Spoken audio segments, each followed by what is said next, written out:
Anne Rice. Lestat el vampiro. Crónicas vampíricas.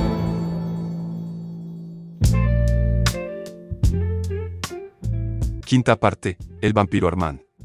Lluvia de primavera. Lluvia de luz que saturaba cada hoja nueva de los árboles de la calle y cada adoquín del pavimento, cortinas de lluvia como hilillos de luz entre la vacía oscuridad. Y el baile del Palais Royal. El rey y la reina estaban presentes, bailando con el pueblo. Los rumores de intrigas en las sombras. ¿A quién le importan? Los reinos se alzan y caen. Que no se quemen los cuadros del Louvre, eso es lo importante. De nuevo, perdido en un mar de mortales, facciones frescas y mejillas sonrosadas. Montículos de cabello empolvado coronando las cabezas femeninas con toda clase de estrambóticos tocados, incluso minúsculas naves de 3 palos, arbolillos o pequeñas aves. Paisajes de perlas y cintas. Hombres de amplios torsos como gallos, vestidos con levitas de satén como alas emplumadas. Los diamantes me causaban dolor de ojos. Las voces rozaban en ocasiones mi piel, las risas eran el eco de una carcajada impía. Coronas de velas cegadoras, la espuma de la música lamiendo las paredes. Ráfagas de lluvia por las puertas abiertas. Olores humanos avivando sutilmente mi hambre, mi sed. Hombros blancos, cuellos de marfil, potentes corazones latiendo con ese ritmo eterno, tantos matices en aquellos pequeños cuerpos desnudos ocultos bajo los ricos trajes, salvajes contenidos bajo una faja de panilla, bajo incrustaciones de bordado, con los pies doloridos sobre los altos tacones y mascarillas como costras ante sus ojos. El aire sale de un cuerpo y es aspirado por otro. La música no va pasando de oreja a oreja, como dice la vieja expresión. Respiramos la luz, respiramos la música, respiramos el momento en que pasa a través de nosotros. De vez en cuando, unos ojos se fijaban en mí con un aire de vaga expectación. Mi piel lechosa les detenía por un instante, pero, ¿qué era aquello, cuando había quien se sometía a sangrías para conservar tan delicada palidez? Permitíme sostener la jofaina y apurar luego su contenido. Y mis ojos, que eran en aquel mar de piedras preciosas de imitación. Con todo, los susurros se deslizaban a mi alrededor. Y aquellos aromas, no había dos iguales. Y con la misma claridad que si lo anunciaran en voz alta, me llegaban aquí y allá la invitación de algún mortal al intuir lo que era, y la lujuria. En algún antiguo lenguaje, daban la bienvenida a la muerte, ansiaban la muerte mientras ésta deambulaba por la sala. ¿Era posible que supieran el secreto? Naturalmente que no. Y yo tampoco lo sabía. Aquello era lo absolutamente espantoso. ¿Y quién era yo para soportar aquel secreto, para anhelar de aquel modo proclamarlo, para querer tomar a aquella mujer esbelta y chuparle la sangre de la carne rolliza de su pecho, macizo y redondeado? La música, una música humana, continuó sonando. Por un instante, los colores de la sala flamearon como si la escena se fundiera. La sensación de hambre se agudizó. Ya no era solo una idea. Las venas me latían. Alguien iba a morir. Alguien sería desangrado en un abrir y cerrar de ojos. O en un abrir y cerrar de colmillos. No pude soportar pensar en ello, saber qué iba a suceder, ver los dedos en la garganta, palpando la sangre de las venas, notando cómo cedía la carne. Así, dámela. ¿Dónde? Este es mi cuerpo, esta es mi sangre. Lanza tu poder como la lengua de un reptil, Stat, para capturar el corazón más conveniente con un movimiento rápido y certero. Brazos rollizos, maduros para ser exprimidos, rostros de hombres cuya barba bien rasurada casi resplandece, músculos debatiéndose bajo mis dedos. No tenéis la menor posibilidad. Y de pronto, debajo de aquella química divina, de aquella panorámica de la negación de la putrefacción, vi los huesos. Los cráneos bajo las ridículas pelucas, 2 cuencas mirando con disimulo tras un abanico abierto. Una sala de esqueletos bamboleantes que solo aguardaban al tañido de la campana. Era una visión idéntica a la que había tenido el público del local de la nubla noche en que puse en práctica esos trucos que tanto pánico produjeron. Ahora, aquel mismo terror podía ser infligido a todos los ocupantes del gran salón. Tenía que salir de allí. Había cometido un terrible error de cálculo, aquello era la muerte, pero aún podía apartarme de ella si conseguía salir de allí. Sin embargo, me hallaba enmarañado en una red de seres humanos como si aquel monstruoso lugar fuera una trampa para un vampiro. No debía apresurar mis movimientos, o, de lo contrario, provocaría el pánico en el baile. Por ello, me abrí paso con toda la calma posible, hacia las puertas principales. Y allí, apoyado contra la pared más alejada de mí como un telón de fondo de satén y filigrana, como un producto de mi imaginación, distinguí por el rabillo del ojo la presencia de Armand. Armand. Si me dirigió alguna llamada sin palabras, no la capté. Si hubo algún saludo, no me apercibí de ello. Armand se limitaba simplemente a mirarme. Su apariencia era la de una criatura radiante de joyas y de encajes bordados con festones. Para mí fue como una cenicienta descubierta en el baile, como una bella durmiente que abriera los ojos bajo un lío de telarañas y las apartara con un gesto de su mano cálida. La intensidad de su belleza hecha carne me hizo soltar un jadeo.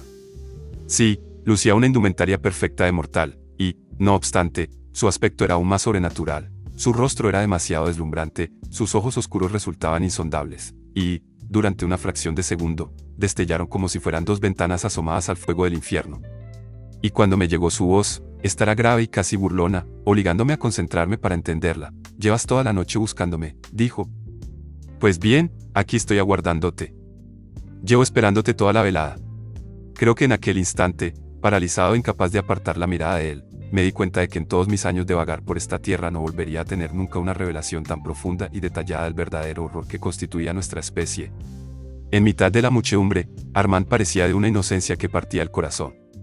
Sin embargo, cuando le miré vi las criptas y escuché el batir de los timbales. Vi campos iluminados con antorchas en los que no había estado jamás, escuché difusos encantamientos y noté en el rostro el calor de voraces fuegos. Y aquellas visiones no surgían de él, sino que las extraía de mí mismo. Y, pese a todo, mortal o inmortal, nunca había resultado Nicolás tan seductor. Ni siquiera Gabriel me había cautivado tanto jamás. Dios mío, aquello era el amor. Aquello era el deseo. Y todos mis amoríos pasados no eran ni siquiera la sombra de este. Y me dio la impresión de que Armand, con una especie de murmullo que se abría paso en mi mente, me hacía saber que había sido un estúpido al haber pensado que las cosas pudieran ser de otra manera. ¿Quién puede querernos tanto, a ti y a mí, como nos queremos nosotros?, me susurró, y sus labios parecieron moverse de verdad. Otros rostros le miraron. Los vi pasar con absurda lentitud, vi cómo las miradas pasaban sobre él, vi cómo la luz le bañaba en un nuevo ángulo lleno de matices al agachar la cabeza. Avancé hacia él. Me pareció que alzaba su mano derecha y me hacía una seña, pero luego me pareció que no era así.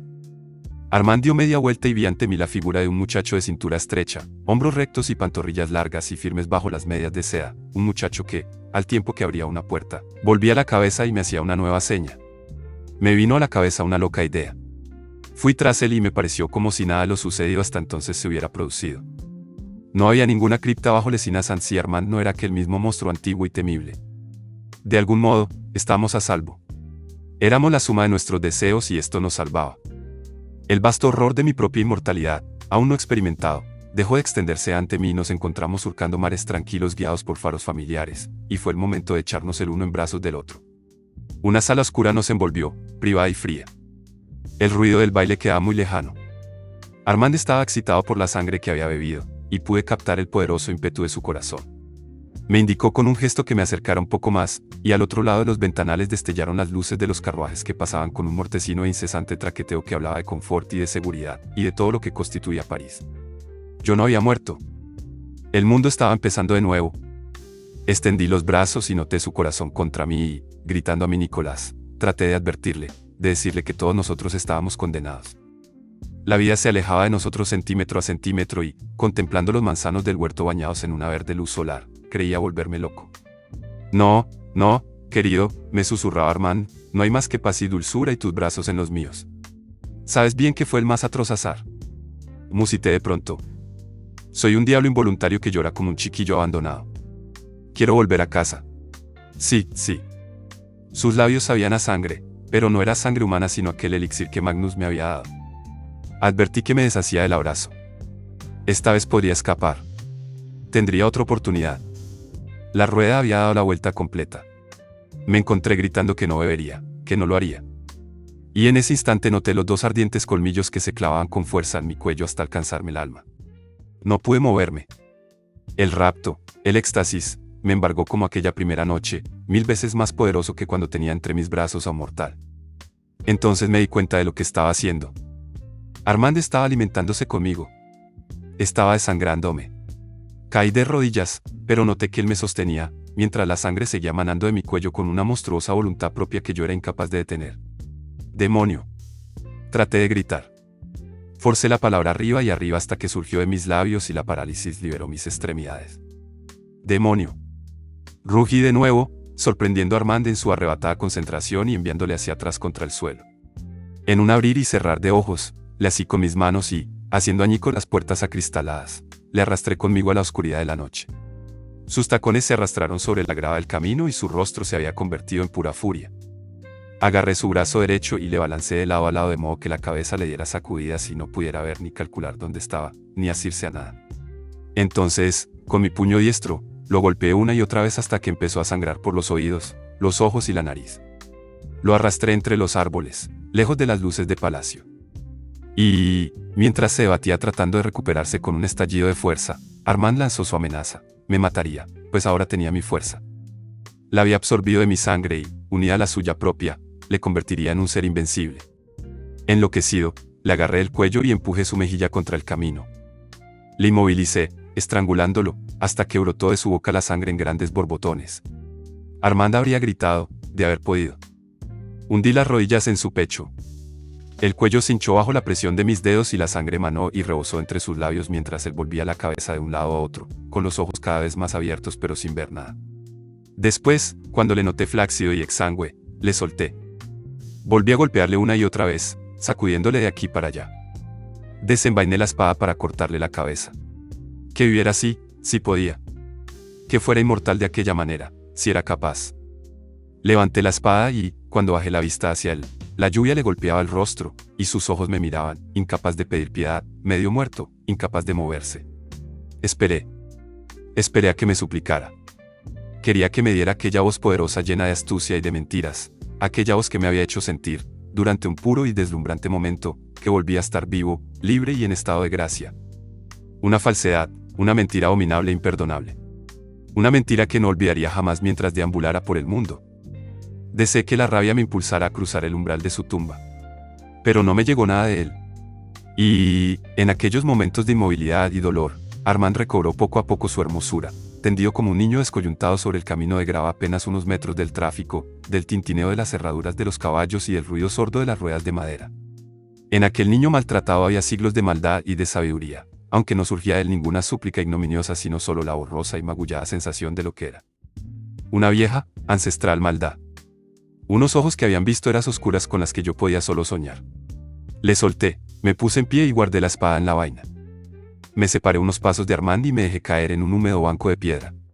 A lo lejos, unas siluetas bulliciosas se apiñaban junto a la cristalera rota de palacio, pero entre nosotros y aquellos confusos mortales se extendía la noche, y contemplé a Armand con indiferencia.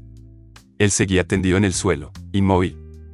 Tenía el rostro vuelto hacia mí, aunque no a propósito, y el cabello en un amasijo de rizos y sangre.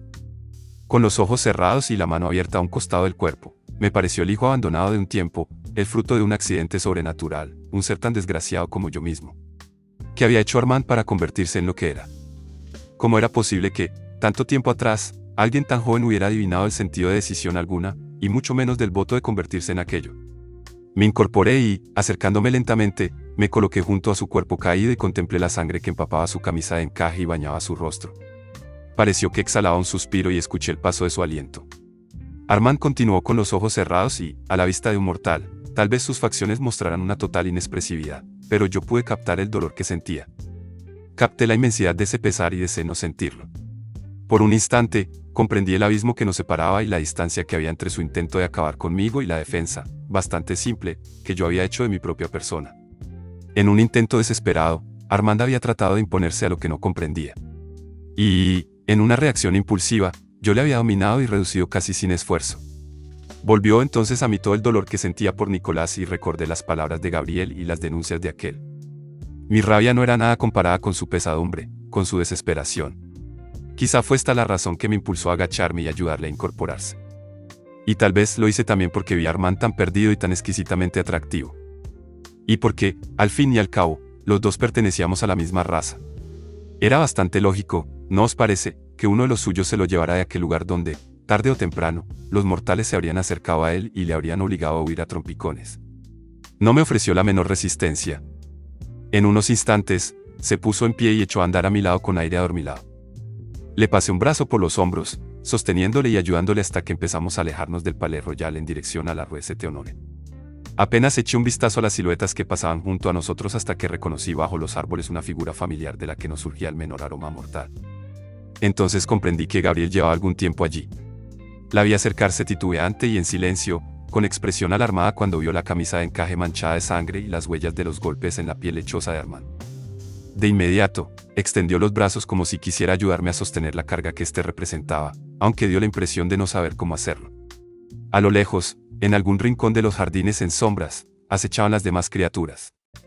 Oí su presencia mucho antes de verlas. Nicolás formaba también parte del grupo. Las criaturas y su nuevo compañero habían acudido desde muchos kilómetros de distancia siguiendo el mismo impulso que Gabriel, atraídos por el tumulto o por algún vago mensaje que yo era incapaz de imaginar, y ahora se limitaban a esperar y observar mientras nosotros continuamos nuestro camino. Gabriel y yo condujimos a Armanda a las caballerizas, y allí le ayudé a montar en mi yegua, pero me dio la impresión de que podía caerse en cualquier momento y decidí montar detrás de él. De este modo, los tres iniciamos nuestra cabalgada. Mientras cruzábamos los campos al galope, medité sobre lo que me disponía a hacer. Me pregunté qué representaría llevar a Armanda a mi guarida. Gabriel no formuló la menor protesta y se limitó a dirigirle una mirada de vez en cuando. No capté ninguna reacción por su parte, y, allí sentado delante de mí, le vi menudo y reservado, liviano como un chiquillo pero en absoluto infantil. Sin duda, Armanda había sabido siempre el paradero de la torre, le habían impedido el paso los barrotes y las verjas. Y ahora, yo mismo me proponía franquearle la entrada. ¿Por qué no me decía algo Gabriel? Aquel era el encuentro que habíamos deseado, el momento que habíamos estado aguardando, pero ella conocía sin duda lo que Armanda acababa de intentar. Cuando por fin desmontamos, él se adelantó unos pasos y esperó luego a que yo alcanzara la vera. Cuando hube puesto la llave en la cerradura, me volví a observarle preguntándome qué promesas podía uno exigir de un monstruo como aquel antes de abrirle la puerta. ¿Tenían algún significado para las criaturas de la noche las antiguas leyes de la hospitalidad? Sus grandes ojos castaños tenían un aire derrotado, casi somnoliento. Me miró en silencio durante un instante y luego extendió el brazo izquierdo y cerró los dedos en torno al barrote de hierro del centro de la vera. Contemplé imponente cómo ésta empezaba a soltarse de la piedra con un profundo sonido rechinante. Sin embargo, Armand se detuvo en ese momento y se contentó con doblar un poco el barrote. La incógnita estaba despejada, nuestro congénere podría haber entrado en la torre en cuanto lo hubiera deseado. Examiné la barra de hierro que acababa de doblar. Yo había derrotado a Armand. Sería capaz también de repetir lo que él acaba de hacer. Lo ignoraba. Y, si era incapaz de calcular mis propios poderes, ¿cómo podría nunca calcular los suyos? Vamos, dijo Gabriel con cierta impaciencia, y abrió la marcha escaleras abajo hacia la cripta de las mazmorras. En la estancia hacía el mismo frío de siempre, pues el vigorizante aire primaveral no llegaba nunca hasta allí. Gabriel preparó un buen fuego en la vieja chimenea mientras yo encendía las velas. Armand tomó asiento en el banco de piedra, observándonos, y pude apreciar el efecto que le producía el calor, el modo en que su cuerpo parecía hacerse un poco más grande, la manera como aspiraba el calor y se llenaba de él. Cuando miró a su alrededor, fue como si procediera a absorber la luz de la estancia. Su mirada era muy clara. El efecto que producía el calor y la luz en los vampiros era indescriptible, extraordinario. Y, pese a ello, la vieja asamblea de aquellos seres había renunciado a ambas cosas. Tomé asiento entre los bancos de piedra y dejé que mi mirada, como la de él, vagara por la amplia cámara de techo bajo. Gabriel había permanecido en pie hasta aquel momento y, llegados a ese punto, se acercó a Armand. Había extraído un pañuelo del bolsillo y le rozó la cara con él. Armand la miró igual que observaba el fuego y las velas y las sombras que se agitaban en el curvo techo. Su presencia pareció interesarle tan poco como todo lo demás. Entonces, con un escalofrío, descubrí que las heridas de su rostro habían casi desaparecido ya. Los huesos volvían a estar soldados, la forma del rostro era la misma de siempre, y solo se le veía un poco demacrado debido a la sangre que había perdido.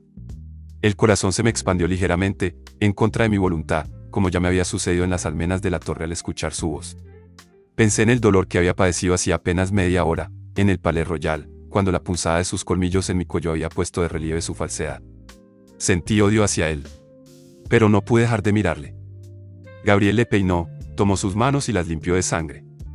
Y, mientras ella lo hacía, Armand ofreció un aspecto desvalido e impotente. En cambio, el rostro de Gabriel no era el de un ángel auxiliador. Su expresión era más bien de una gran curiosidad, de un intenso deseo de estar cerca de él y de tocarle y de examinarle. Ambos quedaron mirándose fijamente bajo la luz trémula de la estancia. Armand se encorvó ligeramente hacia adelante y volvió de nuevo la mirada, sombría y llena de expresión ahora, hacia el fuego del hogar. De no ser por la sangre de su pechera de encaje, tal vez podría haber pasado por humano. Tal vez. ¿Qué vas a hacer?, le pregunté, para que Gabriel fuera testigo de su respuesta. Te quedarás en París y dejarás que Leín y los demás continúen su existencia. No tuve respuesta. Sus ojos me repasaban, estudiaban los bancos de piedra, los sarcófagos. Los 3 sarcófagos. Sin duda, debes saber qué andan haciendo, insistí. ¿Abandonarás París o seguirás en la ciudad? Me dio la impresión de que trataba de hablarme otra vez sobre la importancia y la enormidad de lo que les había hecho a él y a los componentes de la asamblea, pero tal impresión se desvaneció. Por un instante, su cara fue una mueca de dolor y pesar. Una mueca de derrota, llena de humana infelicidad. Me pregunté qué edad tendría, cuánto tiempo haría que había sido un humano con aquella apariencia juvenil. Armand captó mi pregunta, pero no respondió. Miró a Gabriel, que estaba de pie junto al fuego, y volvió luego la vista hacia mí. Entonces, en silencio, le oí decir, ámame. Lo has destruido todo, pero, si me amas, podrás ser restaurado bajo una nueva forma. Ámame. Aquella muda súplica poseía, no obstante, una elocuencia imposible de expresar en palabras. ¿Qué puedo hacer para que me quieras?, añadió en un susurro. ¿Qué puedo ofrecerte? El conocimiento de todo lo que he presenciado, los secretos de nuestros poderes, el misterio de lo que soy. Replicarle me pareció una blasfemia, y, como ya sucediera junto a las almenas, me descubrí al borde de las lágrimas. Pese a la nitidez de sus silenciosas comunicaciones, la voz de Armand puso en eco enternecedor a sus sentimientos al hacerse audible. Igual que en Notre Dame, se me ocurrió que hablaba como lo harían los ángeles, si existían. Sin embargo, pronto aparté de mi cabeza aquel pensamiento irrelevante, aquella distracción. Armand se hallaba ahora justo a mi lado y me pasaba el brazo por la cintura mientras apoyaba la frente en mi mejilla. Volvió a lanzarme su invitación, no el seductor requerimiento, exuberante y profundo, de nuestro encuentro en el Palais Royal, sino aquella voz que me cantaba desde la distancia. Y me dijo que había cosas que él y yo conoceríamos y que los mortales nunca sabrían. Me dijo que si me abría a él y le entregaba mi fuerza y mis secretos, él me entregaría los suyos. Me aseguró que había sido empujado a intentar destruirme, y que me amaba tanto que no podía hacerlo. Era una confesión tentadora, pero presentí un peligro. La palabra que acudió espontáneamente a mi cabeza fue, cuidado. Ignoro qué vio o oyó Gabriel. Tampoco sé qué sintió. Instintivamente, evité la mirada de Armand. En aquel instante, fue como si no hubiera nada en el mundo que deseara tanto como mirarle de frente y comprenderle, pero, de algún modo, supiera que no debía hacerlo. Volví a ver los huesos bajo les innocents, el parpadeo de los fuegos infernales que había imaginado en el Palais Royal. Y ni todo el encaje y el terciopelo dieciochesco lograron darle un rostro humano. No pude ocultarle lo que sentía y me dolió no poder explicárselo a Gabriel. Y el terrible silencio entre ella y yo resultó, en aquellos momentos, casi insoportable. Con él, en cambio, podía hablar, sí, con él podía vivir sueños.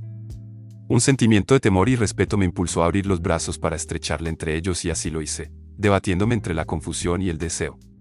Deja París, sí, me susurró. Pero llévame contigo. Ahora ya no sé cómo existir en la ciudad. Voy dando tumbos por un carnaval de horrores. Por favor. No.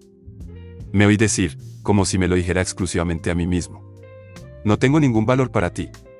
Quiso saber él. Se volvió hacia Gabriel, y ésta le miró con una expresión angustiada, sin pronunciar palabra. No tuve modo de saber qué decía su corazón y, para mi pesar, advertí que Armand estaba hablando con ella y me mantenía al margen de la conversación. ¿Qué le respondería Gabriel? Pero, en ese momento, Armand se puso a implorarnos a ambos. ¿Acaso no existe nada, fuera de vosotros mismos, que os merezca respeto? Esta misma noche podría haberte destruido, le recordé, si no lo he hecho, ha sido precisamente por respeto. No, replicó, sacudiendo la cabeza de una manera pasmosamente humana. Tú jamás habrías podido hacer tal cosa. Sonreí. Probablemente estaba en lo cierto, pero Gabriel y yo le estábamos destruyendo por completo de otra manera. Sí, es cierto, me estáis destruyendo, reconoció Armand, y, con un susurro, añadió, ayudadme, concededme unos años más, unos pocos años de todos los que tenéis ante vosotros. Os lo ruego. Es lo único que os pido. No. Repetí. Armand estaba a apenas un palmo de mí, en el banco de piedra. Me estaba mirando y presencié de nuevo el horrible espectáculo de su rostro frunciéndose, haciéndose más y más sombrío y hundiéndose en sí mismo, presa de la rabia. Era como si estuviera formado de materia real. Solo su voluntad le mantenía fuerte y hermoso. Y, cuando el flujo de su voluntad se interrumpía, su figura se fundía como una muñeca de cera. Con todo, como antes sucediera, se recuperó casi instantáneamente. La alucinación había pasado. Se puso en pie y se apartó de mí hasta quedar frente al fuego. La fuerza de voluntad que surgía de él era palpable. Sus ojos parecían algo ajeno a él, y a cualquier cosa terrenal.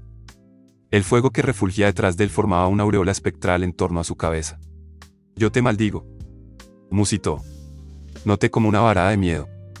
Yo te maldigo, repitió, acercándose aún más. ¿Ama a los mortales? Pues, y sigue viviendo como lo has hecho, temerariamente, con apetencia por todo y amor a todo, pero llegará un momento en que solo podrás salvarte el amor de los que son de tu estirpe. Dirigió una mirada a Gabriel y añadió, y no me refiero a criaturas como esa. Sus palabras eran tan fuertes que no pude ocultar el efecto que me producían. Me descubrí levantándome del banco y alejándome de él hacia Gabriel. No vengo a ti con las manos vacías, insistió, dulcificando la voz deliberadamente. No vengo a suplicarte sin nada que ofrecer a cambio. Mírame. Dime que no necesitas lo que ves en mí, que no necesitas a alguien con la fuerza suficiente para ayudarte a superar las penalidades que te aguardan. Sus ojos lanzaron una mirada centelleante a Gabriel y, por un instante, se mantuvieron fijos en ella. Noté cómo se ponía en tensión y empezaba a temblar. Déjala en paz. Exclamé. No sabes qué le estoy diciendo, contestó fríamente. No pretendo hacerle daño.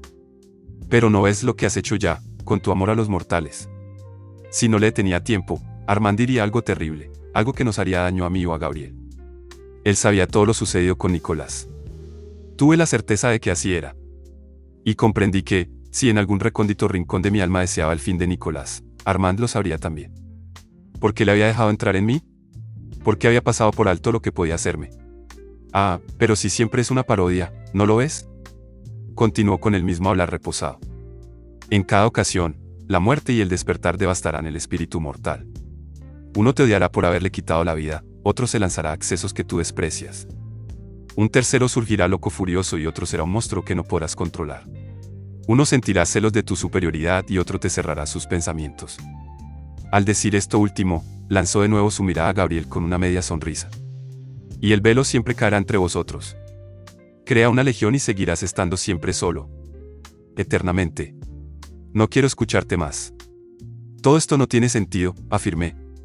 La cara de Gabriel había experimentado un cambio amenazador. Tuve la certeza de que, en aquel momento, le estaba mirando con odio. Armand emitió un áspero ruido que quería hacer una risa. Amantes con rostro humano. Me dijo, burlón. No ves lo equivocado que estás. Ese otro siente por ti un odio más allá de toda razón y ella, bien, la roja sangre la ha hecho más fría, ¿no es cierto? Pero incluso a ella, pese a su fortaleza, le asaltarán momentos en los que ser inmortal le dé miedo. ¿A quién culpará entonces por haberle hecho lo que es? Estás loco, masculló Gabriel. Al violinista, trataste de protegerle, continuó. Pero a ella no intentaste protegerla en ningún momento. No digas nada más, repliqué. Haces que te odie. ¿Es eso lo que quieres? Sea como sea, digo la verdad y tú lo sabes.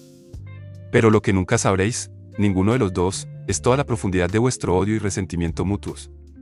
O de los sufrimientos, o del amor. Hizo una pausa y fui incapaz de decir nada. Armand estaba haciendo exactamente lo que yo temía y yo no encontraba el modo de defenderme. Si me dejas ahora con esta, prosiguió, volverás a hacerlo. A Nicolás no le has poseído nunca. Y ella ya está preguntándose cómo podrá librarse de ti. Y, al contrario que ella, tú no soportas estar solo. No pude responder. Los ojos de Gabriel se empequeñecieron y el rictus de su boca se hizo un poco más cruel. Y así llegará el momento en que busques a otros mortales con la renovada esperanza de que el rito oscuro te proporcione el amor que anhelas. Y con estas criaturas recién mutiladas e impredecibles intentarás moldear tus ciudadelas contra el tiempo.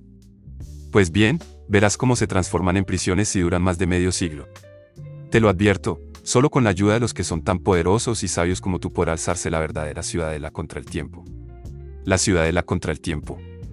Incluso en mi ignorancia, las palabras tenían su fuerza. El miedo que había en mí estalló, se expandió hasta abarcar otras 1000 causas. Por un segundo, Armand pareció distante, indescriptiblemente hermoso a la luz del fuego. Los mechones oscuros de su cabello castaño rozaban apenas su fina frente y tenía los labios abiertos en una sonrisa beatífica. Ya que no podemos tener el viejo orden, ¿por qué no tenernos el uno al otro? Preguntó de pronto, y su voz volvió a ser una seductora invitación. ¿Quién más puede entender tus sufrimientos? ¿Quién más sabe qué pasó por tu mente esa noche en que saliste al escenario de tu pequeño teatro y aterrorizaste a todos aquellos a quienes habías amado? No hables de eso, murmuré. Pero sentía que me iba ablandando, arrastrado por sus ojos y su voz. Estaba muy cerca del éxtasis que me había embargado aquella noche en las almenas. Usando toda mi fuerza de voluntad, extendí los brazos para asirme a Gabriel. ¿Quién entiende lo que pasó por tu cabeza cuando mis renegados seguidores, recreándose con la música de tu preciado violinista, imaginaron su espantosa empresa en el bulevar. No repliqué. El teatro de los vampiros. Sus labios se estiraron en la más triste de las sonrisas. Comprende ya la ironía, la crueldad que encierra. Sabe ya lo que sentías cuando salías a aquel escenario como galán joven y escuchabas al público vitoreándote. Cuando el tiempo era tu amigo, y no tu enemigo como ahora. Cuando entre bambalinas abrías los brazos y tus amantes mortales acudían a ti, tu pequeña familia, apretándose contra ti. Basta, por favor. Te pido que pares. ¿Alguien más conoce el tamaño de tu alma? Brujería. ¿Había sido utilizada alguna vez con más habilidad? ¿Y qué era lo que nos estaba diciendo en realidad bajo aquel líquido fluir de palabras hermosas? Venid a mí, seré el sol en torno al cual giréis en órbita, y mis rayos dejarán al descubierto los secretos que os ocultáis el uno al otro, y así yo, que poseo hechizos y poderes de los que no tenéis la menor idea, os controlaré y os poseeré y os destruiré. Ya te lo he preguntado antes, dije. ¿Qué quieres? ¿Qué es lo que quieres de verdad? A ti. Respondió. A ti y a ella. Quiero que nos convirtamos en terceto en esta encrucijada. ¿No que nos rindamos a ti? Sacudí la cabeza en gesto de negativa. Y advertí la misma alarma y repulsión en Gabriel. Armand no mostró enfado, ahora no había malevolencia en él. Y, sin embargo, volvió a decir en el mismo tono de voz seductor, ¿te maldigo? Fue como si lo recitara. Me ofrecí a ti en el momento en que me venciste, continuó Armand. Recuérdalo cuando tus hijos tenebrosos arremetan contra ti, cuando se levanten frente a ti. Recuérdame. Me sentí abrumado, más perturbado incluso que tras el triste y horrible adiós a Nicolás en el local de Erano. Durante nuestro encuentro en la cripta bajo Lesina Sanz, no había sabido qué era el miedo. En cambio, había empezado a tenerlo desde el momento en que habíamos entrado en la cámara donde ahora estábamos. Y Armand fue presa de un nuevo acceso de cólera, tan terrible que fue incapaz de controlar. Bajó la cabeza y desvió la mirada de mí. Se hizo pequeño, liviano, y permaneció plantado ante el fuego con los brazos apretados contra el cuerpo. Su mente empezó a lanzar amenazas contra mí y pude captarlas nítidamente, aunque Armand las silenció antes de que surgieran de sus labios. No obstante, algo perturbó mi visión durante una fracción de segundo. Quizá fue una gota de cera cayendo de una vela, o tal vez el parpadeo de mis ojos. Fuera lo que fuese, Armand desapareció de mi vista. O trató de hacerlo, pero le vi alejarse del fuego a grandes saltos, como un relámpago oscuro. No. Grité. Y, lanzándome contra algo que no podía ver siquiera, le agarré entre mis manos, sólido y material otra vez. Armand se había movido muy deprisa y, pese a ello, yo había sido más rápido. Nos quedamos frente a frente junto a la puerta de la cámara y, de nuevo, repetí mi escueta negativa sin dejar de sujetarle. No podemos separarnos así.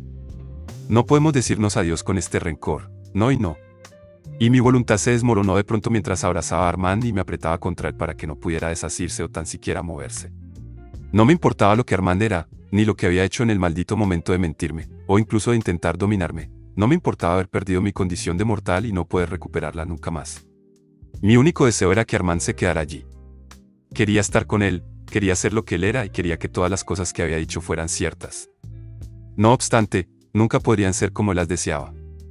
Nunca podría tener aquel poder sobre nosotros. Nunca podría apartar de mi lado a Gabriel. Con todo, me pregunté si Armand se daba perfecta cuenta de lo que nos pedía. Era posible que creyera de verdad hasta en las palabras más inocentes que salían de sus labios. Sin una palabra, sin pedirle permiso, le conduje de nuevo al banco junto al fuego. Volví a presentir peligro, un terrible peligro, pero eso ya no tenía importancia, en realidad. Ahora, Armand tenía que quedarse allí con nosotros. Gabriel murmuraba algo para sí mientras deambulaba de un extremo a otro de la cámara con la capa colgada de un hombro. Casi parecía haberse olvidado por completo de nuestra presencia. Armand la observaba con atención. Gabriel, inesperada y bruscamente, se volvió hacia él y le dijo en voz alta: tú te acercas a él y le dices, llévame contigo. Le dices, ámame, y haces alusiones a unos secretos, a unos conocimientos superiores, pero no nos ofreces nada, salvo un puñado de mentiras. Os he mostrado mi capacidad para comprender, respondió él con un leve murmullo. No, lo que has hecho son triquiñuelas, replicó ella. Has creado imágenes. E imágenes bastante infantiles. Has atraído al Stade Palais Royal mediante los más elaborados engaños con el único propósito de atacarle. Y ahora, cuando se produce un momento de pausa en la lucha, no se te ocurre sino intentar sembrar disensiones entre nosotros. Sí, es cieno, antes trataba de engañaros, reconoció Armand. Pero las cosas que he dicho aquí son ciertas. Tú misma desprecias ya a tu hijo por su amor a los mortales, por su necesidad de estar cerca de ellos en todo instante, por su complacencia con el violinista. Tú sabías que el don oscuro enloquecería a este, y sabes que finalmente te destruirá. Y ansias verte libre de todos los hijos de las tinieblas. No puedes ocultarme ese pensamiento. ¡Ah, qué ingenuo eres!, exclamó Gabriel. Ves las cosas, pero no las entiendes. ¿Cuántos años duró tu vida mortal? ¿Recuerdas algo de esos años? Lo que has percibido en mí no es la suma total de la pasión que siento por mi hijo. Le he amado como nunca he querido a nada ni a nadie. En mi soledad, mi hijo lo es todo para mí. ¿Cómo es posible que no sepas interpretar lo que ves? Eres tú quien se equivoca, contestó él con la misma voz dulce. Si alguna vez hubieras querido de verdad a otro, sabrías que lo que sientes por tu hijo no es nada en absoluto. Todo esto no lleva a ninguna parte, intervine. Gabriel, sin el más ligero titubeo, replicó de inmediato Armand. No, mi hijo y yo somos de la misma sangre en más de un sentido. En 50 años de vida, no he conocido nunca a nadie más fuerte que yo, salvo mi hijo. Y siempre podemos corregir lo que nos espera. ¿Cómo vamos a hacerte uno de nosotros si utilizas estas cosas para echar leña al fuego? Pero quiero que entiendas bien lo que te planteo, que tienes para dar de ti mismo que nosotros pudiéramos querer. Mi guía y mi consejo, eso es lo que necesitáis. Apenas habéis iniciado vuestra aventura y carecéis de unas creencias que os sostengan. No podréis vivir sin un credo, sin un rumbo. Millones de humanos viven sin guía ni credo. Eres tú quien no puede pasarse sin ellos, protestó Gabriel. Una oleada de dolor, de sufrimiento, surgió de Armand. Pero Gabriel continuó hablando con una voz tan monocorde y carente de inflexiones que casi era un monólogo. Yo también me hago preguntas, dijo. Hay cosas que deseo conocer. No puedo vivir sin regirme por una filosofía, pero esta no tiene nada que ver con viejas creencias en dioses o diablos. Empezó a deambular de nuevo por la estancia, sin dejar de mirarle mientras hablaba. Quiero saber, por ejemplo, por qué existe la belleza, por qué la naturaleza sigue creándola y cuál es el vínculo entre la vida de una tormenta de relámpagos y las sensaciones que nos inspira. Si Dios no existe, si estas cosas no están unificadas en un gran sistema metafórico, ¿por qué conservan aún tal poder simbólico sobre nosotros? Lestat lo denomina el jardín salvaje, pero a mí no me basta. Y debo confesar que esta curiosidad desquiciada o como quieras llamarlo, me aleja de mis víctimas humanas. Me conduce a campo abierto, lejos de las obras humanas. Y tal vez me aparte de mi hijo, que está bajo el embrujo de todo lo humano y mortal. Se acercó a Armand y entrecerró los ojos, mirándole cara a cara. En aquel momento, nada en sus gestos delataba que era una mujer. Continuó hablando. Sea como sea, esta es la linterna con la que ilumino la senda del diablo. ¿Con cuál la has recorrido tú? ¿Qué más has aprendido, aparte de supersticiones y creencias en el diablo?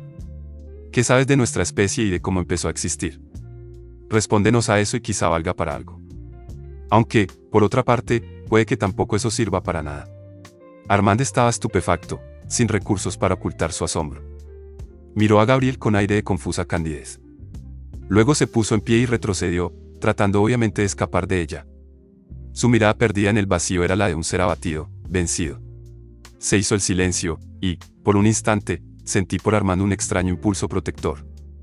Gabriel había expresado la verdad desnuda de las cosas que le interesaban, como era su costumbre desde que yo recordaba, y, como siempre, lo había hecho con su hiriente indiferencia.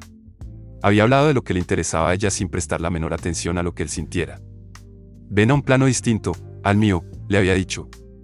Y él se había bloqueado, se había empequeñecido. Su grado de importancia estaba resultando alarmante y no daba muestras de recuperarse del ataque de Gabriel. Dio media vuelta y avanzó de nuevo hacia el banco como si fuera a sentarse, luego se dirigió a los sarcófagos y, finalmente, hacia la pared. Era como si aquellas superficies sólidas le repelieran, como si su mente chocara con un campo invisible que le rechazaba antes de alcanzarlas. Salió de la cámara, adentrándose en la estrecha escalera de piedra, y luego dio la vuelta y regresó. Su mente estaba cerrada ahora, o, peor aún, no había en ella pensamiento alguno. Solo pude captar las imágenes desordenadas de lo que veía ante sí, simples objetos materiales que brillaban bajo su mirada, la puerta tachonada de clavos de hierro, las velas, el fuego del hogar.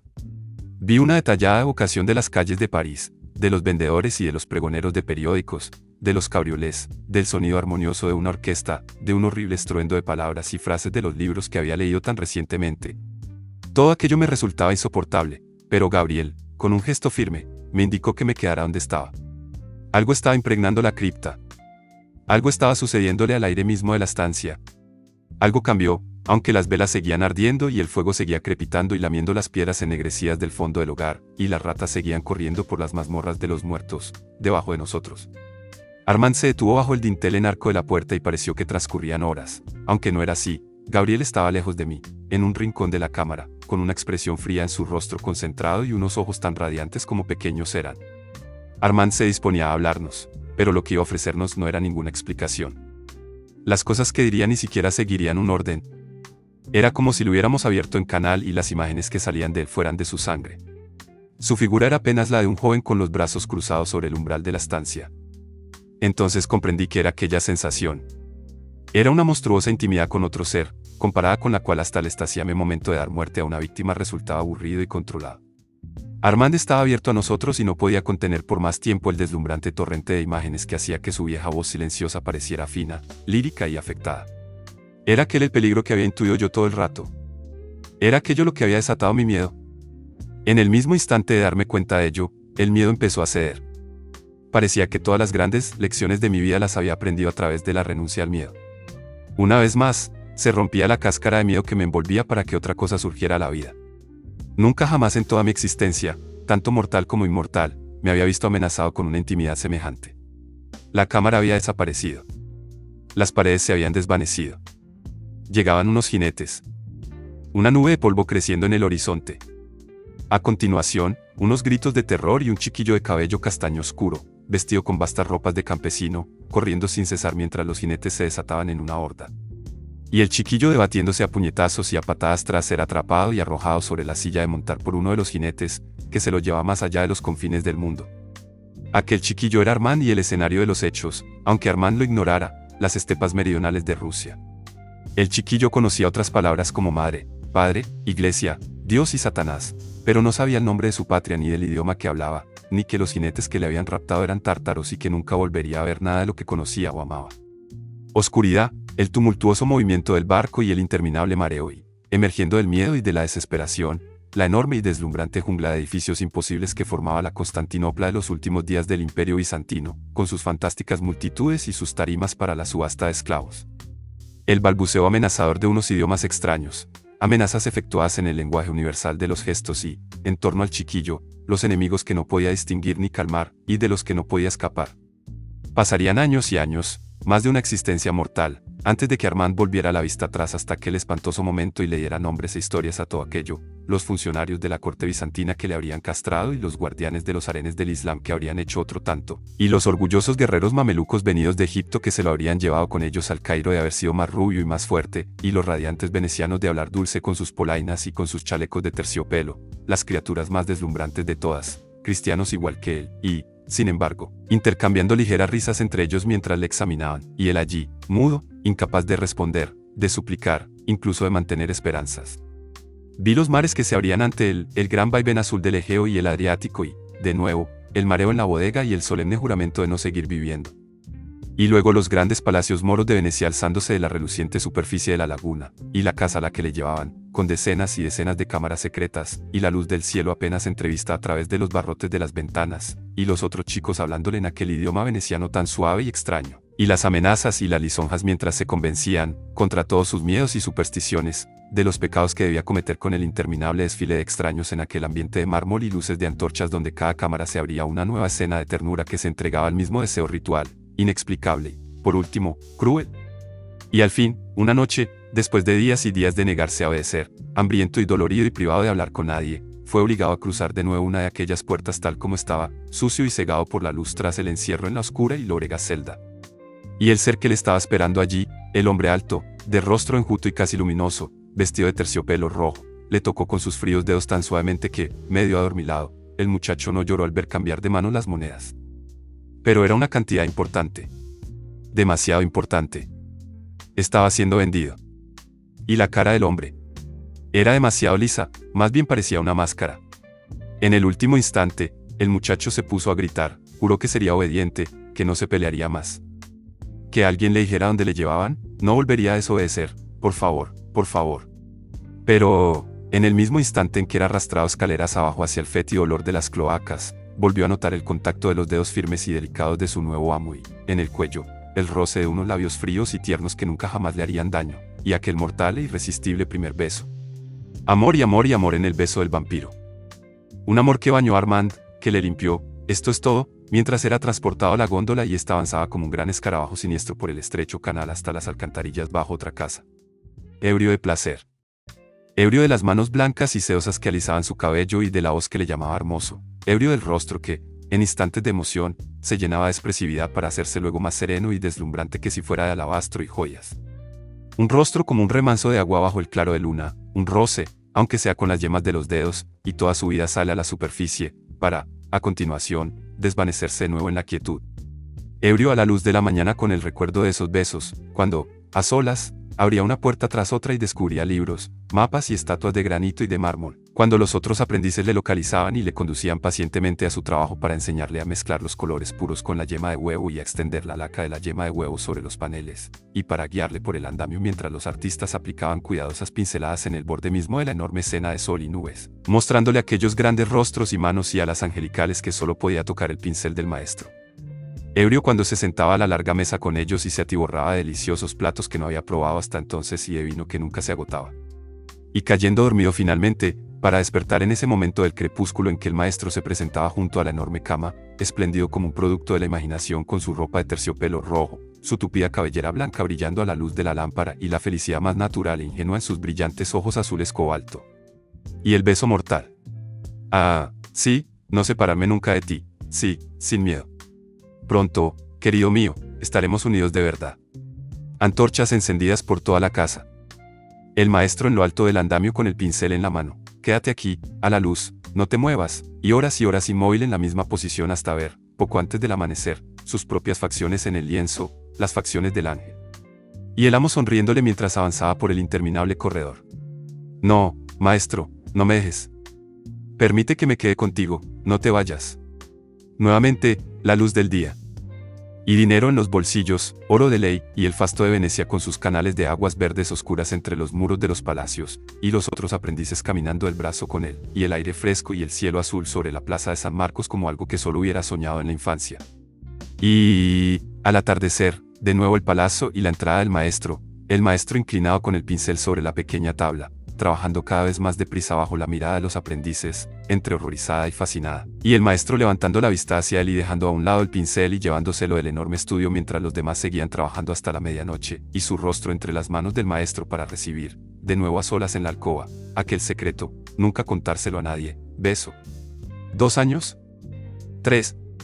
Imposible recrear o abarcar con palabras el esplendor de esa época, las flotas que zarpaban del puerto hacia la guerra, los himnos que se entonaban ante los altares bizantinos, las representaciones de la pasión y de los milagros que se celebraban en los estrados de las iglesias y en las plazas, con su boca del infierno y sus demonios retozones, y los deslumbrantes mosaicos que cubrían los muros de San Marcos y de San Sanipolo y del Palazzo Duque, y los pintores que trabajaban en esas calles, Giambono, Uxello, el Vivarini y el Bellini, y los continuos días de fiesta y de procesiones. Y siempre de madrugada, en las enormes estancias del palacio iluminadas con antorchas, él a solas con el maestro mientras los demás dormían encerrados bajo llave en sus alcobas. El pincel del maestro moviéndose vertiginosamente sobre la tabla colocada ante él, como si estuviera descubriendo el cuadro en lugar de crearlo. El sol y el cielo y el mar extendiéndose bajo el dosel que formaban las alas del ángel. Y esos momentos horribles e inevitables en que el maestro se ponía en pie gritando, arrojando los botes de pintura en todas direcciones, y se llevaba las manos a los ojos como si quisiera arrancárselos de las cuencas. ¿Por qué no puedo ver? ¿Por qué no veo mejor que los mortales? El muchacho apretado contra su maestro, esperando el éxtasis del beso. Un secreto oscuro, no revelado. El maestro saliendo por la puerta sin ser visto, un rato antes del amanecer. Déjame ir contigo, maestro. Pronto, querido mío, mi amor, mi pequeño, cuando seas lo bastante fuerte y alto y haya desaparecido de ti toda imperfección. Ve ahora y disfruta de todos los placeres que te aguardan, goza del amor de una mujer durante las próximas noches, y goza también del amor de un hombre. Olvida las penas que conociste en el burdel y saborea esas cosas mientras te quede tiempo. Y rara era la noche que terminaba sin que la figura del maestro volviera, justo antes de salir el sol, y le acompañaría muchas veces durante las horas de luz, hasta que, con el crepúsculo, llegara de nuevo el beso mortal. Aprendió a leer y a escribir. Se encargaba de llevar las pinturas a sus destinos finales en las iglesias y las capillas de los grandes palacios, de cobrar las horas entregadas y de comprar los óleos y pigmentos. Reñía a los criados cuando las camas se quedaban por hacer y las comidas no estaban a tiempo. Y, adorado por los aprendices, estos se despedían llorando cuando, terminado el aprendizaje, los enviaba a su nuevo servicio.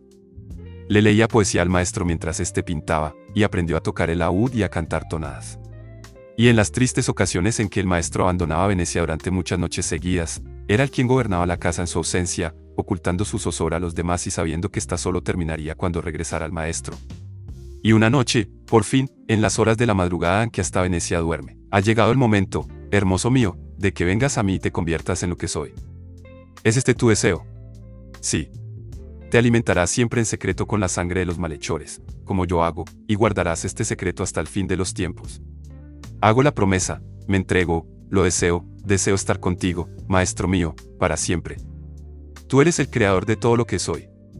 Nunca ha existido un deseo tan intenso. El pincel del maestro señalaba la pintura que se alzaba hasta el techo, por encima de las hileras de andamios. Este es el único sol que volverás a ver siempre. Pero dispondrás de un milenio de noches para ver la luz como ningún mortal la ha visto nunca, para arrancar de las lejanas estrellas, como si fueras otro Prometeo, una iluminación eterna con la cual comprender todas las cosas. ¿Cuántos meses transcurridos tras esto? ¿Cuántos meses de vagar sin rumbo bajo el dominio del don oscuro? Toda una vida nocturna de deambular juntos por las callejas y los canales, indiferente al peligro de la oscuridad y ya sin miedo alguno, y el antiquísimo éxtasis de la muerte, y nunca, jamás, un alma inocente. No, siempre la de un malhechor, y la mente conmovida hasta topar con Tifón, el asesino de su hermano, y luego el acto de apurar la maldad de la víctima humana y de transmutarla en éxtasis. El maestro, marcando el camino, el festín, compartido. Y luego la pintura, las horas solitarias con el milagro de su nueva habilidad, el pincel moviéndose a veces sobre la superficie esmaltada como dotado de voluntad propia, y los dos juntos pintando con furia sobre el tríptico, y los aprendices mortales dormidos entre los botes de pintura y las botellas de vino. Y solamente un misterio que perturba la felicidad, el misterio de que, como en el pasado, el maestro debía abandonar Venecia de vez en cuando para emprender un viaje que parecía interminable a quienes quedaban dolidos por su ausencia. Una separación aún más terrible. Ahora, cazar solo sin el maestro, yacer a solas en el profundo sótano después de la casa, esperando. No escuchar el timbre de la risa del maestro ni el latido de su corazón. ¿Pero a dónde vas? ¿Por qué no puedo ir contigo?, suplicó Armand. No compartían el secreto. ¿Por qué, entonces, no le explicaba aquel misterio? No, querido mío, todavía no estás preparado para esta carga. De momento ha de seguir siendo solo mía, como lo ha sido durante más de 1000 años. Algún día me ayudarás en lo que constituye mi deber, pero eso solo será cuando estés preparado para recibir el conocimiento, cuando hayas demostrado querer conocerlo de verdad y cuando seas lo bastante poderoso como para que nadie pueda arrancarte ese conocimiento en contra de tu voluntad. Quiero que entiendas que, hasta entonces, no tengo otra opción que dejarte al margen. Mi viaje es para atender a los que deben ser guardados, como siempre he hecho. Los que deben ser guardados. Armand les daba vueltas en la cabeza a aquellas palabras, que le producían miedo. No obstante, lo peor era que apartaban de él al maestro. Y solo aprendió a superar ese miedo cuando comprobó que el maestro volvía a él una y otra vez tras estas ausencias. Los que deben ser guardados están en paz, o en silencio, decía el maestro, al tiempo que se quitaba de los hombros la capa de terciopelo roja. Puede que nunca lleguemos a saber nada más del tema. Y, de nuevo, Armand y el maestro volcados en el festín, en la sigilosa persecución de los malhechores por las callejas venecianas. ¿Cuánto tiempo podría haber continuado aquello? Lo que dura una vida mortal. Lo que duran 100.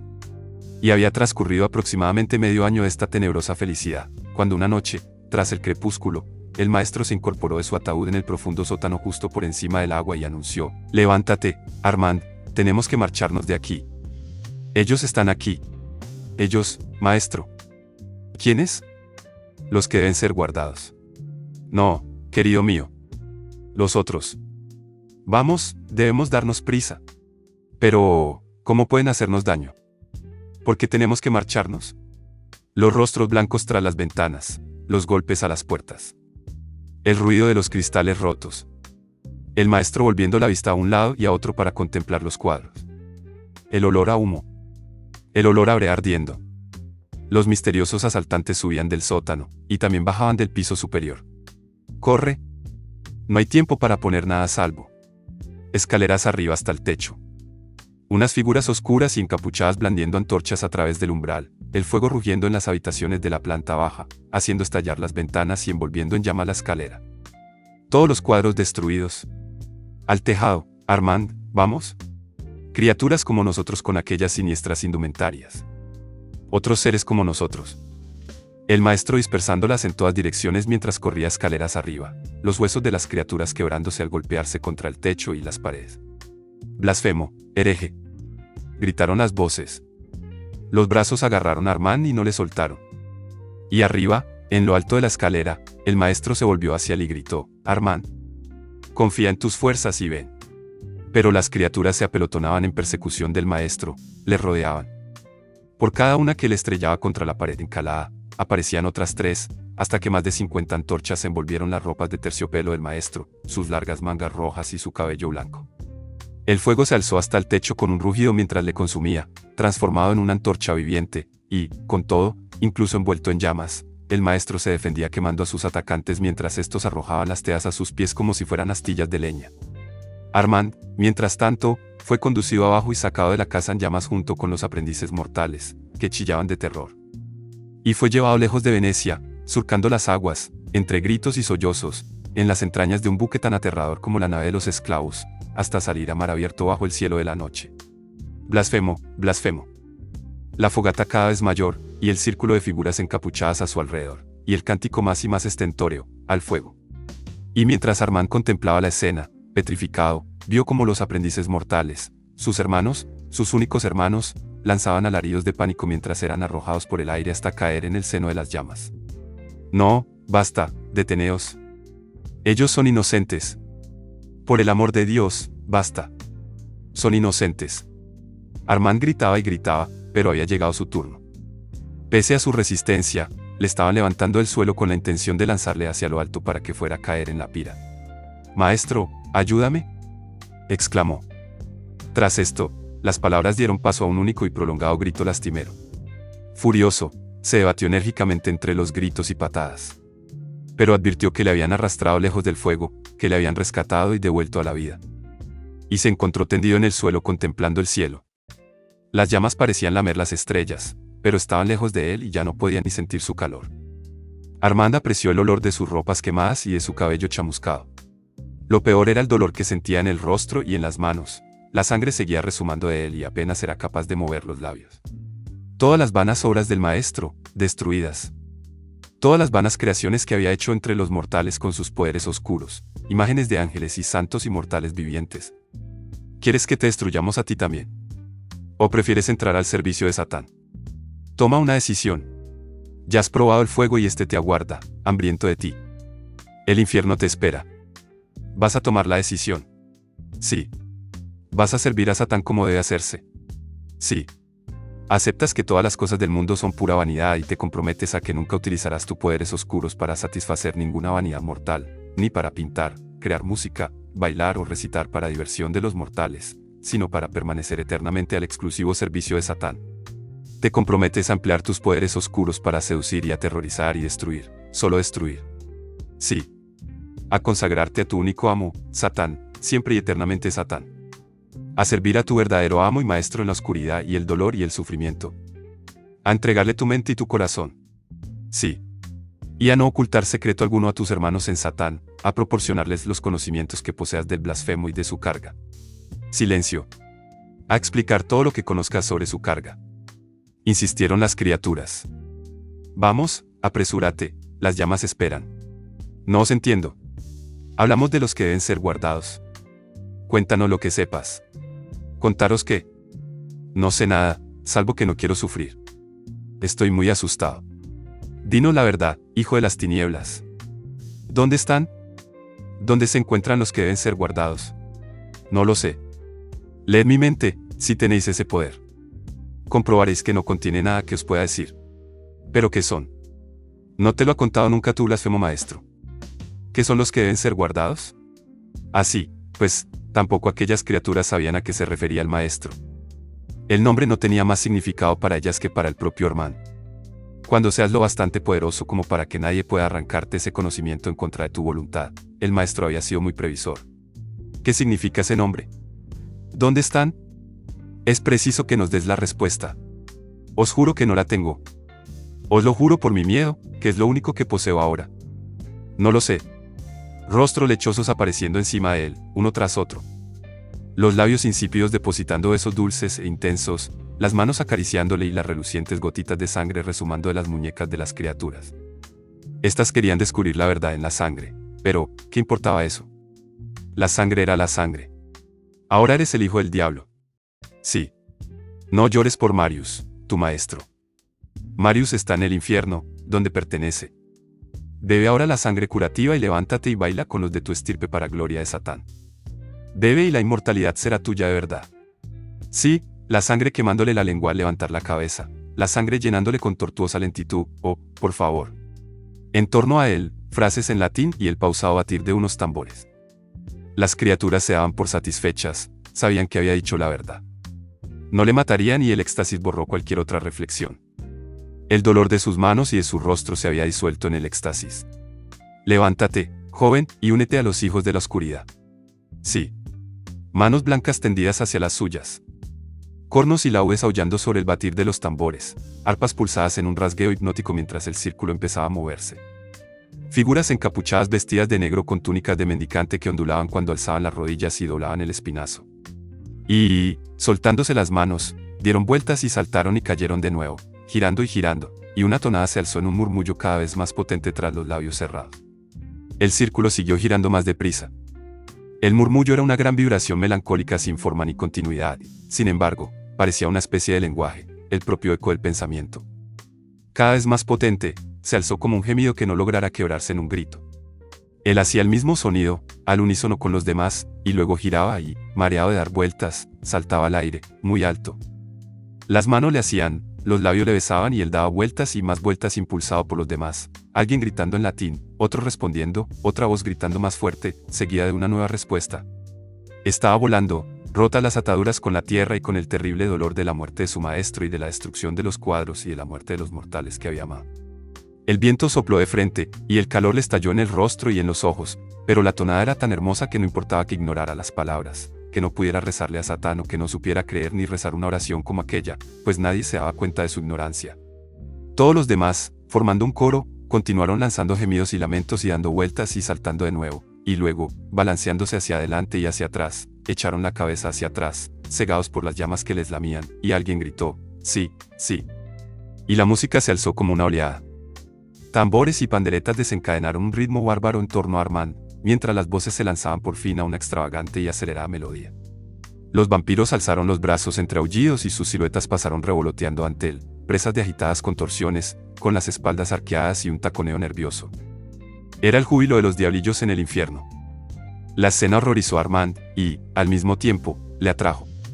Y cuando las manos le asieron y le hicieron dar vueltas sobre sí mismo, el joven se puso a taconear, a girar y a bailar como los demás, dejando que el dolor le atravesase, doblando las extremidades y dando la alarma a sus gritos. Y, antes de que amaneciera, Armand se encontró delirando, rodeado por una decena de hermanos que le acariciaban y le tranquilizaban y le conducían peldaños abajo por una escalera que habían abierto en las entrañas de la tierra. Durante los meses que siguieron, Armand creyó soñar que su maestro no había muerto entre las llamas. Soñó que su maestro había caído del tejado, como un cometa flamante, a las aguas salvadoras del canal que corría debajo. Y que sobrevivía en lo más profundo de las montañas del norte de Italia. Y que le llamaba a su lado. El maestro se hallaba en el santuario de los que deben ser guardados. A veces, en sus sueños, el maestro aparecía poderoso y radiante como siempre le había visto, la belleza parecía ser su vestimenta. Otras veces, se presentaba en el suelo como una criatura ennegrecida y consumida, como una ascua dotada de vida, con los ojos enormes y amarillos. Únicamente su cabello blanco aparecía tan abundante y lustroso como Armand lo recordaba. El maestro se arrastraba por el suelo, sin fuerzas, suplicándole ayuda. Y, detrás de él, una luz cálida surgía del santuario de los que deben ser guardados, y, con la luz, llegaba el olor de incienso. Parecía haber allí una promesa de antigua magia, una promesa de belleza fría y exótica más allá de todo bien y de todo mal. Pero todo aquello eran vanas imaginaciones. El maestro le había dicho que el fuego y la luz del sol podían destruirles y él mismo había visto al maestro envuelto en llamas. Tener sueños de aquel tipo era como desear la vuelta a la vida mortal. Y cuando Armand abría los ojos y contemplaba la luna y las estrellas y el tranquilo espejo del mar que tenía ante él, se daba cuenta de que no había esperanzas ni penas ni alegrías. Todas estas emociones habían procedido del maestro y éste ya no existía. Soy el hijo del diablo. Aquello era poesía. Desapareció de él toda la fuerza de voluntad y no quedó nada, salvo la confraternidad de las tinieblas. Y su impulso cazador pasó a cebarse no solo en los malhechores, sino también en los inocentes. La caza se transformó, por encima de todo, en un acto de crueldad. En Roma, en la gran asamblea reunida en las catacumbas, saludó con una reverencia a Santino, el líder del grupo, quien descendió una escalinata de piedra para recibirle con los brazos abiertos. Aquel poderoso maestro había nacido a las tinieblas en tiempos de la peste negra y le contó a Armand la visión que le había asaltado en el año 1349, cuando la epidemia estaba en pleno furor, respecto a que nuestra raza era como la propia peste negra, una plaga sin explicación, destinada a hacer dudar al hombre, a hacerle dudar de la bondad y de la intervención divinas. Santino condujo a Armand al santuario cubierto de cráneos humanos y le contó la historia de los vampiros. Estos, igual que los lobos, habían existido en todas las épocas como un flagelo de la humanidad mortal. Y en la Asamblea de Roma, sombra oscura de la Iglesia Católica, radicaba su perfección final. Armand ya estaba al corriente de los rituales y de las prohibiciones más comunes. Ahora debía aprender las grandes leyes. Una, que cada asamblea debe tener su líder y que solo éste puede ordenar que se efectúe el rito oscuro sobre un mortal, además de ocuparse de que se observen como es debido las ceremonias. 2. Que no deben realizarse nunca el rito oscuro con un inválido, un tullido, un niño o un mortal incapaz de, incluso con los poderes oscuros, sobrevivir por su cuenta. Se entiende también que todos los mortales que reciban los dones oscuros deben ser hermosos, para que el insulto a Dios sea más grande cuando se efectúe sobre ellos el rito oscuro. 3. Que los vampiros viejos no deben realizar nunca este rito mágico para que la sangre de los novicios no sea demasiado fuerte, pues el poder de los vampiros crece con el tiempo de forma natural y los viejos tienen demasiado para transmitirlo. Las heridas, las quemaduras y otras catástrofes semejantes, si no logran destruir al hijo de Satán, no hacen otra cosa que incrementar sus poderes una vez curado. Con todo, Satán protege a su rebaño del poder de los viejos vampiros, pues todos estos, sin excepción, se vuelven locos. A este respecto, Santino hizo observar a Armand que en aquel momento no había ningún vampiro vivo que tuviera más de 300 años. Ninguno de los que aún vivían guardaba recuerdos de la fundación de la primera asamblea en Roma. El diablo llamaba a los vampiros a su lado con bastante frecuencia. También hizo hincapié en que el efecto del rito oscuro era impredecible, aunque fuera realizado por un vampiro novicio y con todo el cuidado debido. Por razones que nadie conocía, algunos mortales se hacían fuertes como titanes cuando renacían como hijos de las tinieblas, mientras otros apenas pasaban de cadáveres ambulantes. Por eso debía escogerse con mucho cuidado a los mortales, y debía evitarse tanto a los que poseían un gran apasionamiento y una voluntad indomable como a los que carecían por completo de ambas cosas. 4. Que ningún vampiro puede destruir jamás a otro, salvo el amo de la asamblea, quien posee poder sobre la vida y la muerte de toda su grey, y, además, tiene la obligación de conducir al fuego a los viejos y a los locos cuando ya no pueden seguir sirviendo a Satán como es debido. Ese líder de la asamblea tiene la obligación de destruir a todos los vampiros que no han sido creados como es debido, y a aquellos que están tan malheridos que no podrían sobrevivir por sí solos. Y, por último, tiene también la obligación de procurar la destrucción de todos los proscritos y de quienes hayan quebrantado las leyes. 5. Que ningún vampiro debe revelar jamás su verdadera naturaleza a un humano y permitir que éste siga viviendo. Ningún vampiro debe contar la historia de los vampiros a un mortal y dejarle seguir viviendo. Ningún vampiro debe contar por escrito la historia de los vampiros ni revelar ninguna información verídica sobre los mismos, para que los mortales no puedan descubrir tal historia y tomarla por cierta. Y ningún mortal debe enterarse nunca del nombre de un vampiro, salvo el de su lápida sepulcral, del mismo modo en que ningún vampiro debe revelar a los mortales la ubicación de su guarida ni la de ningún otro vampiro. Estas eran, pues, las grandes órdenes que debían obedecer todos los vampiros y que regían la existencia entre los no muertos. No obstante, Armand debía conocer que siempre habían corrido historias sobre viejos vampiros heréticos, poseedores de poderes terribles, que no se sometían a autoridad alguna, ni siquiera al diablo. Eran vampiros que habían sobrevivido 1000 años, hijos de los milenios, eran llamados a veces. En el norte de Europa estaban los relatos acerca de Meil, que vivía en los bosques de Inglaterra y Escocia. En el Asia Menor corría la leyenda de Pandora, y, en Egipto, la antigua historia del vampiro Ramsés, a quien se había vuelto a ver en los tiempos presentes. Relatos semejantes podían encontrarse en todas partes del mundo y eran fáciles de descalificar como meras fantasías, salvo por un detalle. Marius, el viejo hereje, había sido descubierto en Venecia, y allí mismo había sido castigado por los hijos de las tinieblas. Lo que se contaba de Marius había sido cierto. Pero Marius ya no existía. Armand no dijo nada tras estos últimos comentarios. No le contó a Santino los sueños que había tenido. Lo cierto era que los sueños se habían hecho vagos y confusos en su cabeza, igual que los colores de los cuadros de Marius. Ya no estaban recogidos en la mente de Armand ni en su corazón para que los descubriera quien escuchara sus pensamientos. Cuando Santino habló de los que deben ser guardados, Armand volvió a confesar que no sabía qué significaba esa frase. tampoco lo sabía Santino, ni ningún vampiro que éste hubiera conocido nunca. El secreto seguía oculto. Marius había muerto y, con él, el viejo e inútil misterio quedaba reducido al silencio. Satán es nuestro Señor y nuestro Maestro. En Satán, todo se conoce y todo se entiende. Armand complació a Santino. Aprendió de memoria las leyes, perfeccionó su dominio de los encantamientos ceremoniales, de los rituales y de las plegarias. Fue testigo de los aquelarres más grandes que iba a presenciar jamás y tomó enseñanzas de los vampiros más poderosos, expertos y hermosos que conocería en toda su existencia. Aprendió tanto, que se convirtió en un misionero encargado de reunir en asambleas a los hijos de las tinieblas que vagaban perdidos y de conducir a otros en la celebración del aquelarre y en la realización del rito oscuro cuando el mundo, el demonio y la carne llamaban a hacerlo. Enseñó las bendiciones oscuras y las ceremonias oscuras en España, Francia y Alemania, y conoció hijos de las tinieblas salvajes y tenaces cuya compañía hacía arder dentro de él una llamita mortecina cuando la asamblea le rodeaba, consolada por su presencia y obteniendo la unidad gracias a su fuerza. Armand perfeccionó el arte de la cacería de mortales hasta superar a todos los hijos de las tinieblas que conocía. Aprendió a convocar a los humanos que realmente deseaban morir. Le bastaba con acercarse a las viviendas de los mortales y llamar en silencio a sus víctimas para verlas aparecer. Jóvenes, viejos, miserables, enfermos, feos y hermosos, no importaba, porque no escogía. Les lanzaba visiones por si querían captarlas, pero ni una sola vez se acercó a sus víctimas o tan siquiera pasó los brazos en torno a ellas. Atraídos inexorablemente hacia él, eran sus presas mortales quienes le abrazaban. Y cuando sus carnes cálidas y vivas le tocaban, cuando abría los labios y sentía derramarse la sangre, Armand conocía el único placer que podía aliviar sus penas. En el punto álgido de esos momentos, pese al éxtasis carnal de la caza, le parecía que su camino era profundamente espiritual, sin contaminar por los apetitos y confusiones que confortaban el mundo. En aquel acto sangriento se unían lo espiritual y lo carnal, y Armand estaba convencido de que era lo primero lo que sobrevivía. Para él era una santa Eucaristía, y la sangre de los hijos de Cristo solo servía para hacerle comprender la esencia misma de la vida durante la fracción de segundo en que se producía la muerte. Únicamente los grandes santos de Dios le igualaban en aquella espiritualidad, en aquella confrontación con el misterio, en aquella existencia de renuncia y meditación. No obstante, Armand fue viendo desaparecer a los más poderosos de sus camaradas. Vio cómo se volvían locos y hacían caer la destrucción sobre ellos mismos. Fue testigo de la inevitable disolución de muchas asambleas, de cómo la inmortalidad derrotaba a los hijos de las tinieblas más perfectamente creados. Y, en ocasiones, le pareció un castigo terrible que esa inmortalidad no tuviera el menor efecto sobre él. ¿Acaso estaba destinado a ser uno de los vampiros viejos, de los hijos de los milenios? Eran creíbles aquellas historias que persistían todavía.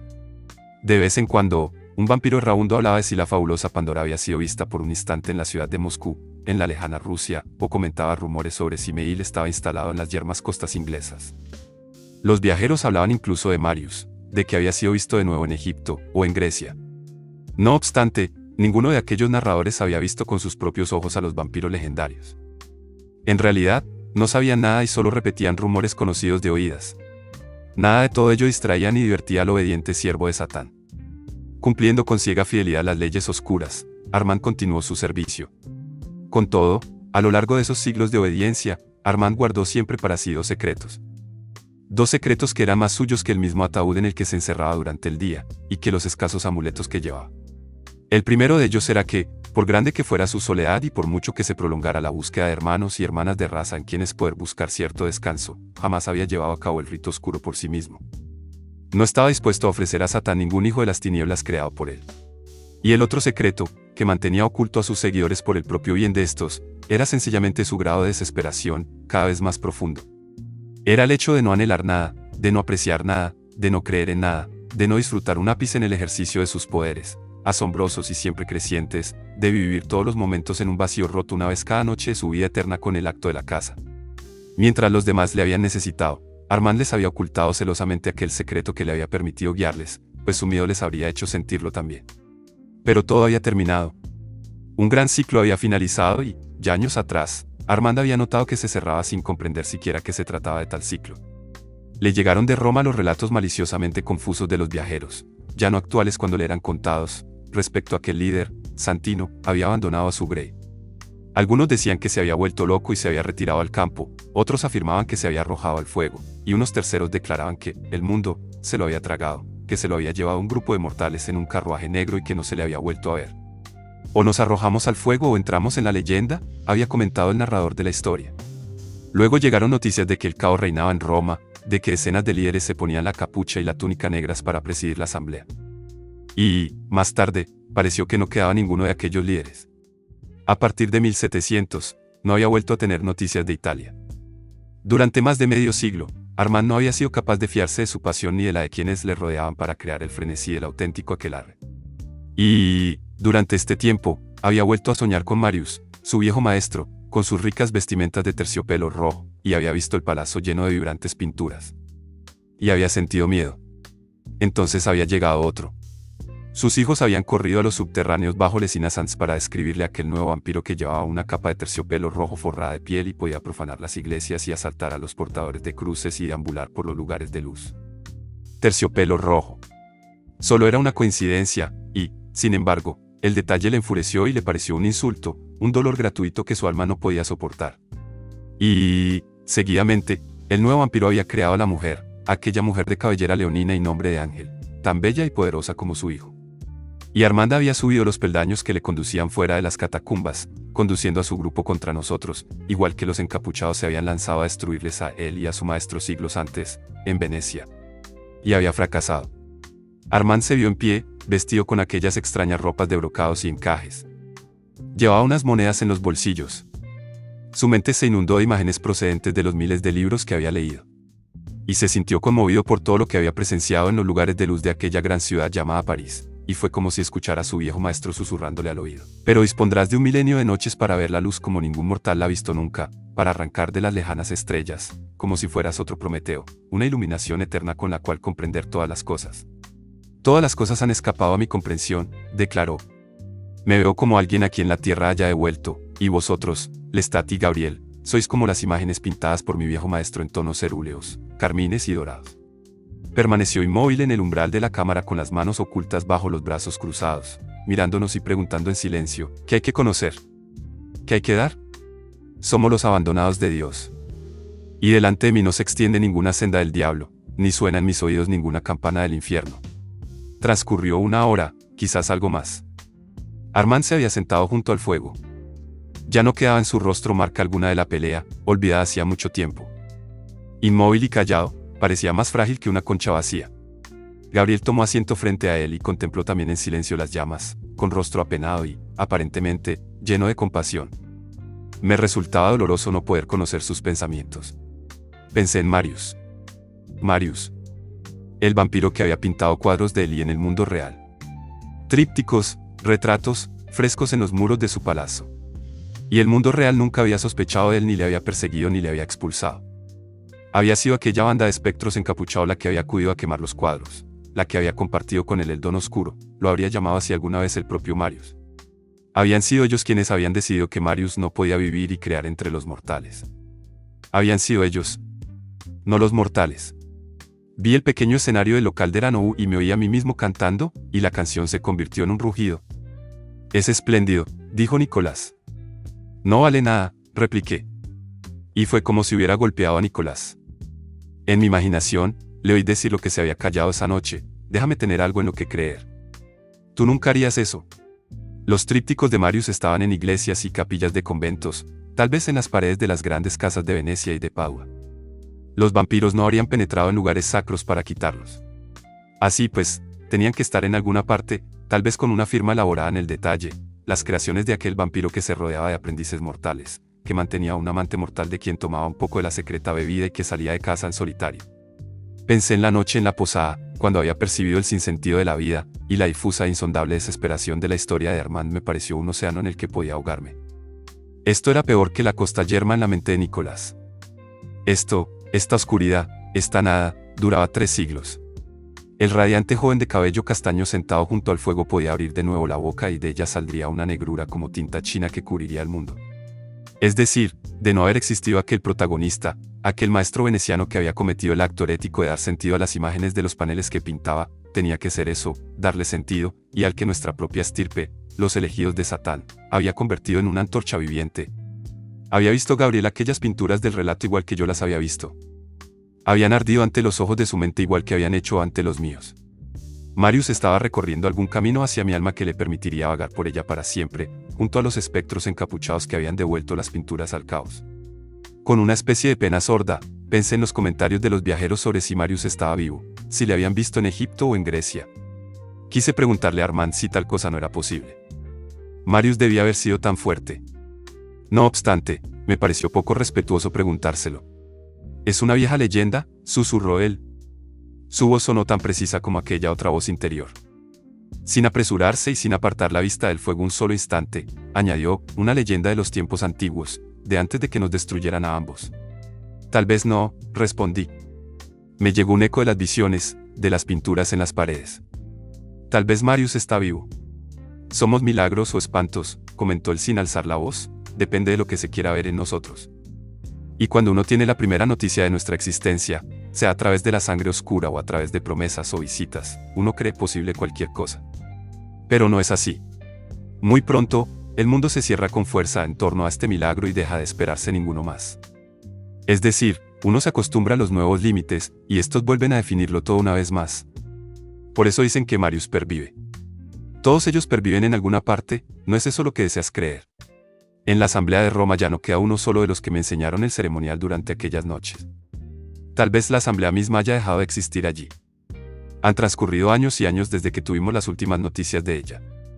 No obstante, todos ellos deben existir en alguna parte, ¿verdad? Al fin y al cabo, no pueden morir. Tras un suspiro, añadió, no importa. Lo que importaba era algo mayor y más terrible, que aquella desesperación podía aplastar a Armand bajo su peso. Que, a pesar de la sed que ahora tenía, de la sangre perdida durante nuestra pelea y del silencioso horno que era su cuerpo sanando de los golpes y de la carne desgarrada, no era capaz de decidirse a salir al mundo superior a cazar. Antes sufriría la sed y el calor del silencioso horno. Antes se quedaría allí, con nosotros. Pero Armand ya conocía la respuesta, que no podría quedarse con nosotros. Gabriel y yo no tuvimos que hablar para hacérselo saber.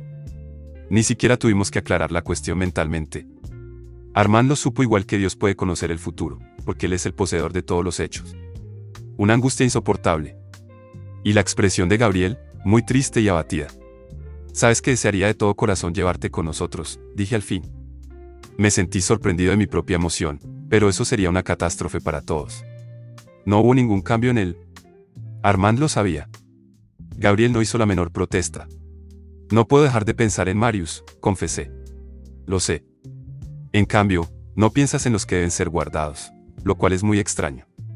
«Sencillamente, es un misterio más», respondí. «Y existe un millar de misterios como este. En quien pienso es en Marius, y soy demasiado esclavo de mis propias obsesiones y de mi propia fascinación. Es terrible darle tantas vueltas a la figura de Marius, separar a ese radiante personaje del resto del relato. No importa. Si te place, tómalo. Yo no pierdo lo que doy». Cuando alguien pone de manifiesto su dolor de forma tan torrencial, uno queda obligado a respetar el conjunto de la tragedia. Uno tiene que intentar comprender. Y esta impotencia, esta desesperación, me resulta casi incomprensible. Por eso pienso en Marius. Ah, lo entiendo. A ti, no. ¿Por qué? Silencio. No se merecía Armand la verdad. Siempre he sido un rebelde, declaré. Tú, en cambio, has sido esclavo de todo lo que ha ejercido poder sobre ti. Yo era el líder de mi asamblea. No.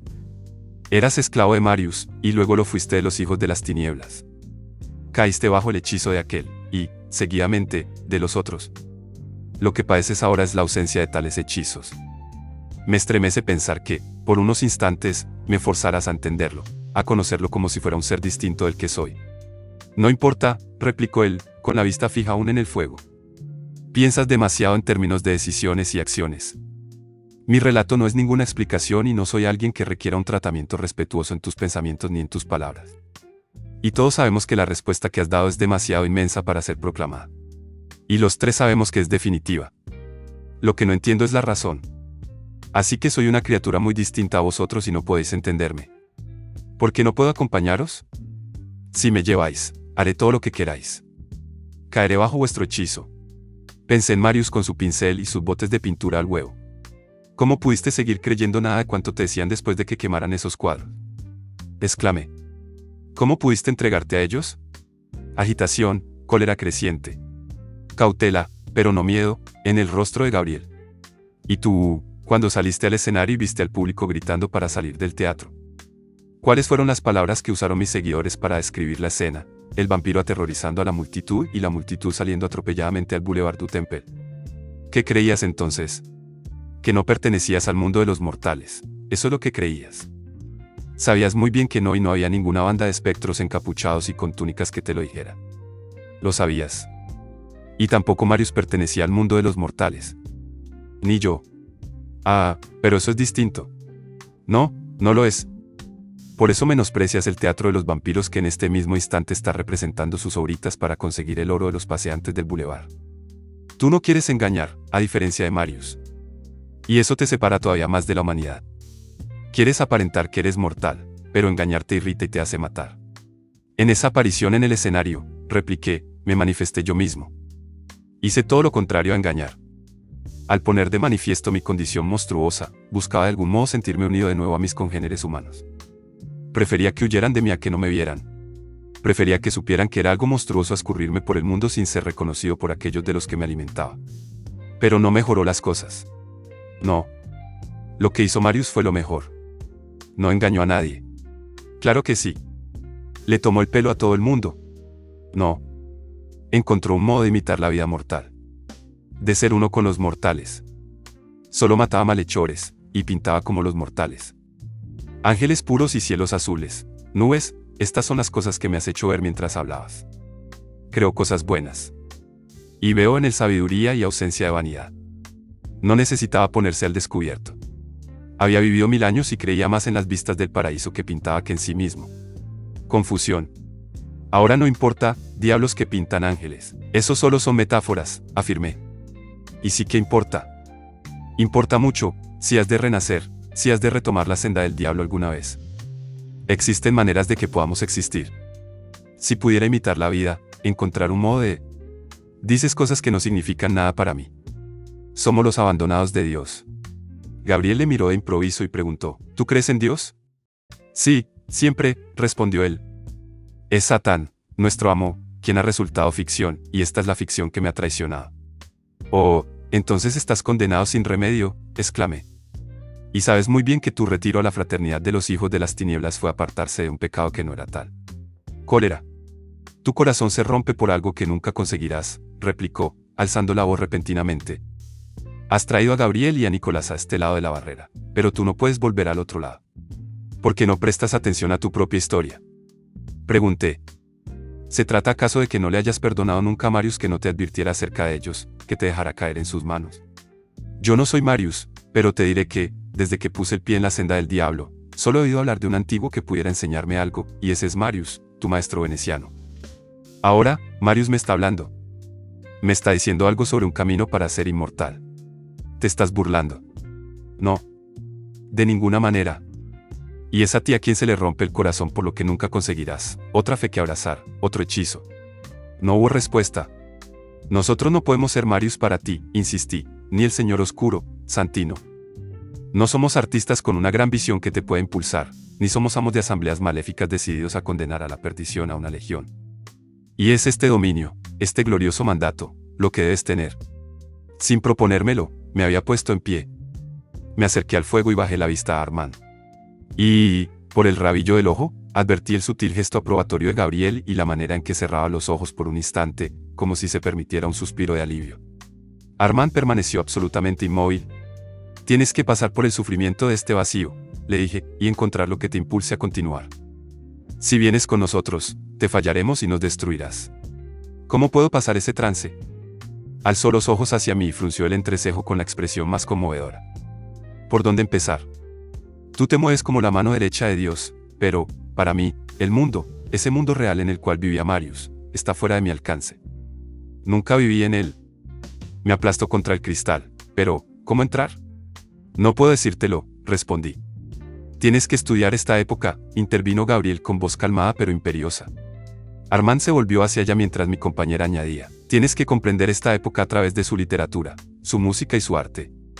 Acabar de surgir de la tierra, como antes has dicho tú mismo. Ahora, vive en el mundo. No hubo respuesta alguna de Armand. Una breve imagen del piso devastado de Nicolás con todos los libros por el suelo. Civilización occidental amontonada. ¿Y qué lugar hay mejor que el centro de las cosas, el bulevar y el teatro? Preguntó Gabriel. Armand frunció el entrecejo de nuevo y volvió la cabeza en actitud de rechazo, pero ella insistió: tienes dotes para liderar la asamblea, y esta todavía existe. Él emitió un sonido grave, desesperado. Nicolás es un novicio inexperto, continuó Gabriel. Puede enseñarles cosas del mundo exterior, pero no puede conducirles de verdad. Y la mujer, Eleini, tiene una inteligencia sorprendente, pero te cederá el paso. ¿Qué valor tienen para mí sus juegos?, musitó Armand. Son una manera de existir. Y, en este momento, eso es lo único que importa para ti. El teatro de los vampiros. Antes prefiero el fuego. Piénsatelo, insistió ella. Hay en él una perfección que no puedes negar. Nosotros somos apariencias engañosas de lo mortal, y el escenario es una ilusión de lo real. Es una abominación, replicó él. ¿Cómo lo llamó Lestat? Ridículo. Eso era para Nicolás, porque Nicolás construiría filosofías fantásticas sobre ello, explicó Gabriel. Ahora debes vivir sin esas filosofías fantásticas, igual que hiciste cuando eras aprendiz de Marius. Dedícate a conocer la época. Otra cosa, Lestat no cree en el valor del mal, pero yo sí. Y sé que tú también. Yo soy el mal, respondió él con una media sonrisa. Casi se echó a reír. No es cuestión de creencia, ¿verdad? Pero tú piensas que podría pasar del sendero espiritual que he seguido durante 3 siglos a la voluptuosidad y la sensualidad como si tal cosa. Nosotros éramos santos del mal, protestó. No seré el mal vulgar. No, señor. Pues no lo seas, replicó ella, impacientándose. Si eres el mal, ¿cómo pueden ser tus enemigos la voluptuosidad y la sensualidad? No conspiran contra el hombre por un igual el mundo, el demonio y la carne. Armand movió la cabeza como para decir que no le importaba. Te preocupa más lo espiritual que el mal, ¿no es así? Intervine, mirándole fijamente. Sí, respondió de inmediato. Pero no comprendes que el color del vino en una copa de cristal puede ser espiritual, continué. Una mirada en un rostro, la música de un violín. Un teatro de París puede estar imbuido de lo espiritual pese a toda su solidez. No existe en él nada que no haya sido moldeado por la fuerza de quienes poseían visiones espirituales de lo que podría ser. Algo se aceleró dentro de él, pero hizo caso omiso. Seduce al público con tu voluptuosidad, le instó Gabriel. Por el amor de Dios y del diablo, utiliza el poder del teatro a tu voluntad. ¿No eran espirituales los cuadros de tu viejo maestro?, inquirí. Noté en mi interior una sensación cálida al pensar en ello. ¿Puede alguien contemplar las grandes obras de esa época y no llamarlas espirituales? Yo mismo me he hecho esta pregunta muchas veces, dijo Armand. ¿Era espiritualidad o voluptuosidad? ¿Esos ángeles pintados en el tríptico, estaban captados en la materia o eran esa materia transformada? Lo único que sé es que, no importa lo que te hicieran después los demás, nunca dudaste de la belleza y del valor de la obra de Marius. Y eran la materia transformada. Sus imágenes dejaron de ser pinturas y se convirtieron en magia, igual que, al matar a nuestras víctimas, la sangre deja de ser sangre y se convierte en vida. Se le nublaron los ojos, pero no surgió de él imagen alguna. Fuera cual fuese la senda que estaba recorriendo en sus recuerdos, viajaba por ella en solitario. Lo carnal y lo espiritual se unen en el teatro igual que en la pintura, dijo Gabriel. Somos espectros sensuales por nuestra propia naturaleza. Tómalo como una clave para tu vida. Armand cerró los ojos por un instante como si quisiera aislarse de nosotros. Ve a verles y escucha la música que hace Nicolás, le propuso ella. Haz arte con ellos en el teatro de los vampiros. Tienes que pasar de lo que te ha fallado a lo que pueda mantenerte. De lo contrario, no hay esperanza. Me habría gustado que no lo dijera con tanta brusquedad, que no fuese al grano con tan pocos rodeos. No obstante, Armand asintió y sus labios se apretaron en una sonrisa amarga. Lo único importante de verdad para ti, añadió ella lentamente, es que vayas a un extremo. Armand la miró con perplejidad. De ningún modo podía entender a qué se refería Gabriel con esas palabras. Por otra parte, a mí me pareció una verdad demasiado atroz para pregonarla. Sin embargo, Armand no la rechazó. Una vez más, su rostro adquirió un aire pensativo, sereno e infantil. Permaneció un largo rato con la vista fija en las llamas. Por fin, rompió el silencio. ¿Qué necesidad tenéis de iros?, preguntó. Nadie está en guerra con vosotros. Nadie tiene la intención de expulsaros. ¿Por qué no colaboráis conmigo en la construcción de esta pequeña empresa? Significaba aquello que aceptaba, que iría a unirse a los demás y a formar parte del teatro del Boulevard. Armand no me contradijo. Solo volvió a preguntar mentalmente qué me impedía crear la imitación de vida mortal, si era así como quería denominarla, allí, en el mismo Boulevard. Sin embargo, advertí que también en esto se daba por vencido. Armand sabía que la visión del teatro o del propio Nicolás me resultaría insoportable. Ni siquiera me sentía capaz de insistir de verdad en que lo hiciera. Gabriel se había encargado de ello. Y Armand era consciente de que ya era demasiado tarde para persuadirnos. Finalmente, Gabriel declaró: nosotros no podemos vivir entre los de nuestra propia especie, Armand. Y yo pensé: sí, esta es la verdad más sincera, y no sé por qué no puedo decirla en voz alta. Lo que queremos es recorrer la senda del diablo, continuó ella. Y de momento nos bastamos el uno al otro. Tal vez en el futuro, dentro de muchos años, cuando hayamos estado en 1000 lugares y hayamos visto 1 millar de cosas, tal vez entonces regresemos y volvamos a hablar como esta noche.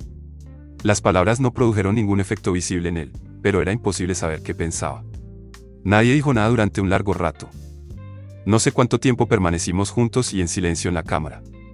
Traté de no pensar más en Marius ni en Nicolás.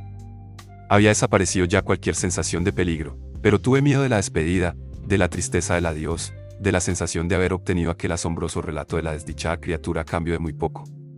Fue Gabriel quien rompió finalmente el silencio. Se levantó y se acercó con movimientos gráciles al banco contiguo al de Armand. «Nos vamos», dijo a este. «Si las cosas salen según mis planes, estaremos a muchas millas de París antes de la medianoche de mañana». Armand la miró con calma y aceptación. De nuevo, me fue imposible saber qué pensamiento ocultaba. «Aunque decidas no ir al teatro», continuó Gabriel, «acepta las cosas que podemos darte. Mi hijo tiene riquezas suficientes para hacerte muy fácil la entrada en el mundo. Puedes quedarte esta torre como refugio», añadí. «Úsala el tiempo que quieras». A Magnus le pareció muy segura. Un instante después, Armand asintió con cortés gravedad, pero no dijo nada. «Deja que el Estado te dé el oro necesario para convertirte en un caballero», insistió ella. «Lo único que pedimos a cambio es que dejes en paz a los exmiembros de tu asamblea si decides no ponerte a su frente de nuevo». Armand estaba vuelto hacia el fuego una vez más, con el rostro sereno, irresistiblemente hermoso. Asintió en silencio. Pero el gesto solo significaba que la había oído, no que le prometiera nada. «Si no acudes a ellos», insistí lentamente, «no les hagas daño. No hagas daño a Nicolás». Y cuando pronuncié estas palabras, su rostro cambió muy sutilmente. Fue casi una sonrisa que se extendió furtivamente por sus facciones. Y sus ojos se volvieron lentamente hacia mí. Y vi en ellos un aire de desprecio. Aparté la vista, pero la mirada había tenido sobre mí el efecto de un mazazo. «No quiero que le hagan daño», insistí con un tenso susurro. «No». «¿Tú quieres verle destruido?», replicó él con otro susurro, para así no tener que sentir más miedo ni pena por él. Su mirada de desdén se intensificó terriblemente. Gabriel se apresuró a intervenir. «Armand», dijo, «Nicolás no es un peligro para ellos. La mujer es capaz de controlarlo ella sola, y Nicolás tiene muchas cosas que enseñaros sobre la época en que estamos, si le escucháis». Los dos se miraron en silencio durante un largo instante. De nuevo, la expresión de Armand se hizo dulce, suave y hermosa. Y, con un gesto extrañamente decoroso, tomó la mano de Gabriel y la estrechó con fuerza. Permanecieron plantados uno frente a otro hasta que Armand le soltó la mano y se apartó un poco de ella y cuadró los hombros. Después, nos miró a ambos. «Acudiré a ellos», anunció con la voz más suave posible. «Y aceptaré el oro que me ofrecéis y buscaré refugio en esta torre.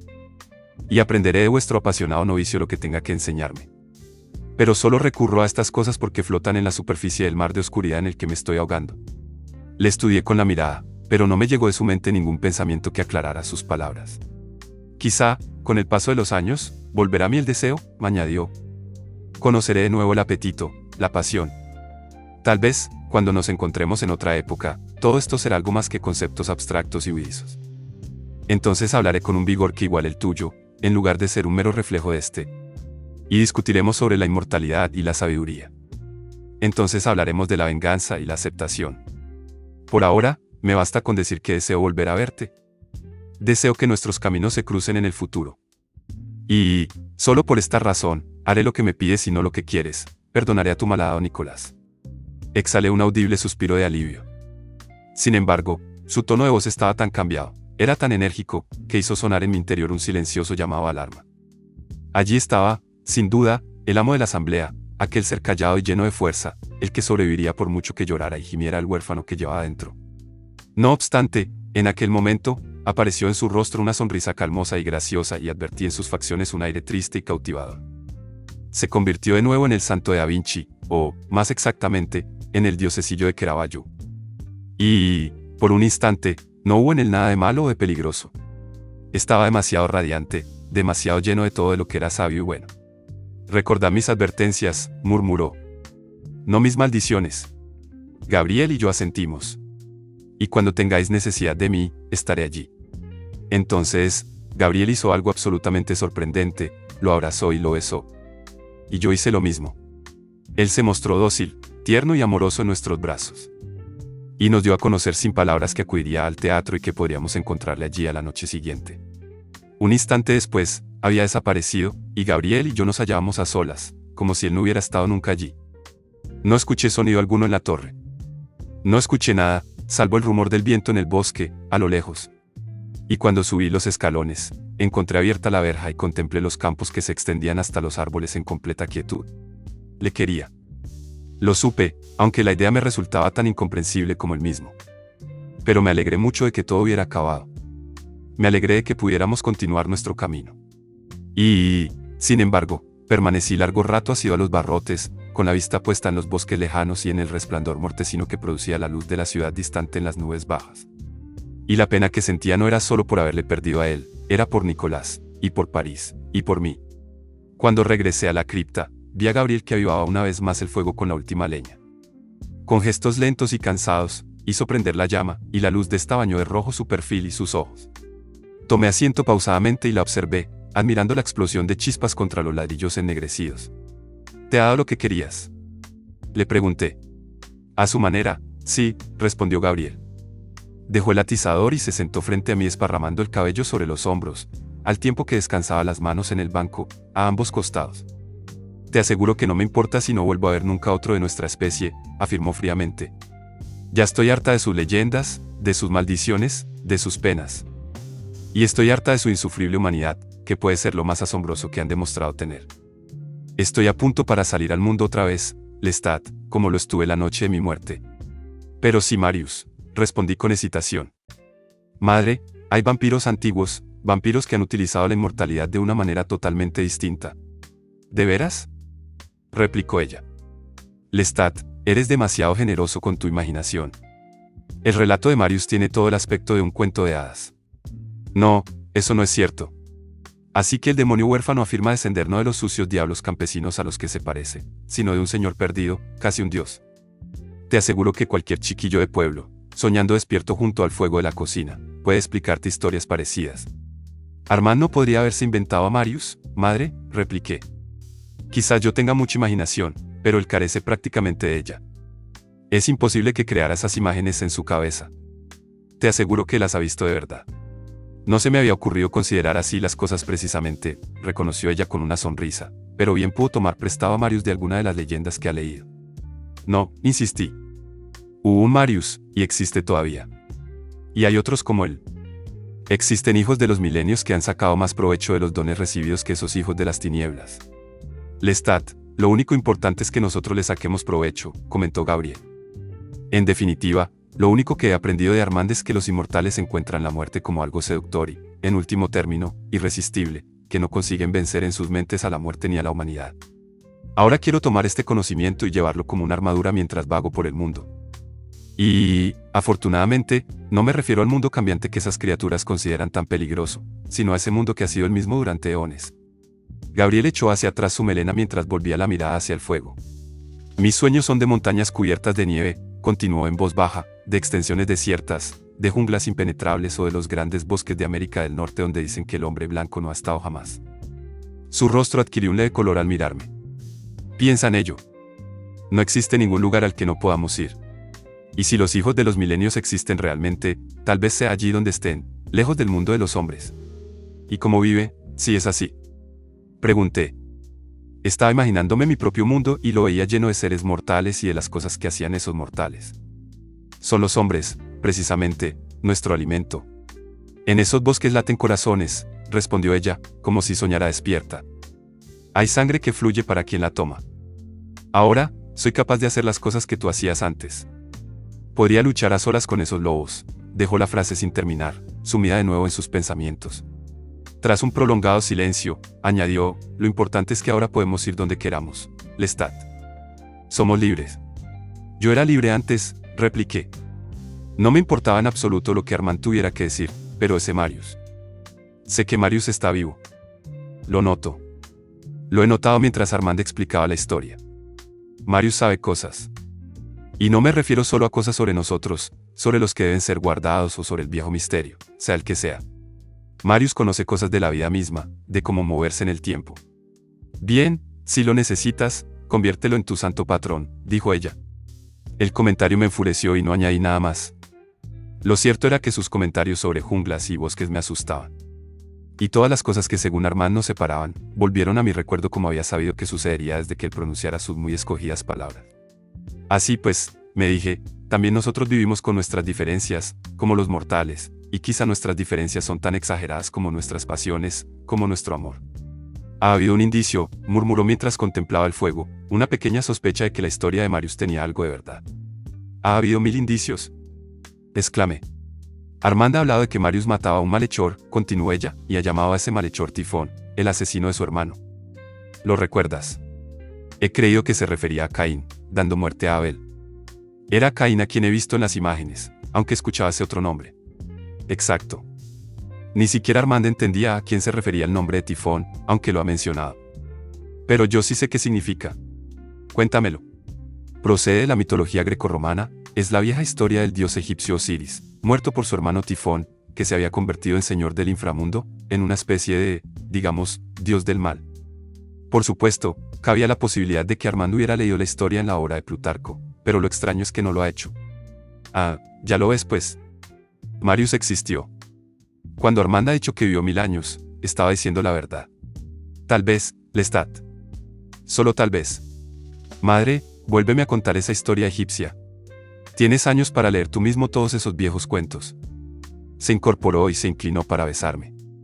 Percibí entonces la frialdad y la lentitud que siempre se apoderaban de ella al acercarse el amanecer. En cuanto a mí, estoy harta de libros. Ya leí suficientes cuando no podía hacer otra cosa. Tomó mis manos entre las suyas y añadió, dime que estaremos en camino mañana. Dime que no volveremos a ver las murallas de París hasta que hayamos visto el otro extremo del mundo. Haremos lo que tú desees, respondí. Gabriel empezó a subir la escalera. ¿Dónde vas ahora?, pregunté, mientras la seguía. Gabriel abrió la puerta y se encaminó hacia los árboles. Quiero comprobar si puedo dormir en la propia tierra, explicó, volviendo la cabeza.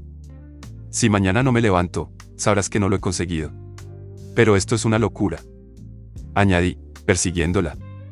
La mera idea de lo que iba a hacer me causaba repulsión. Ella se adentró en una arboleda de viejos robles y, arrodillándose, se puso a cavar con sus manos entre las hojas muertas y la tierra húmeda.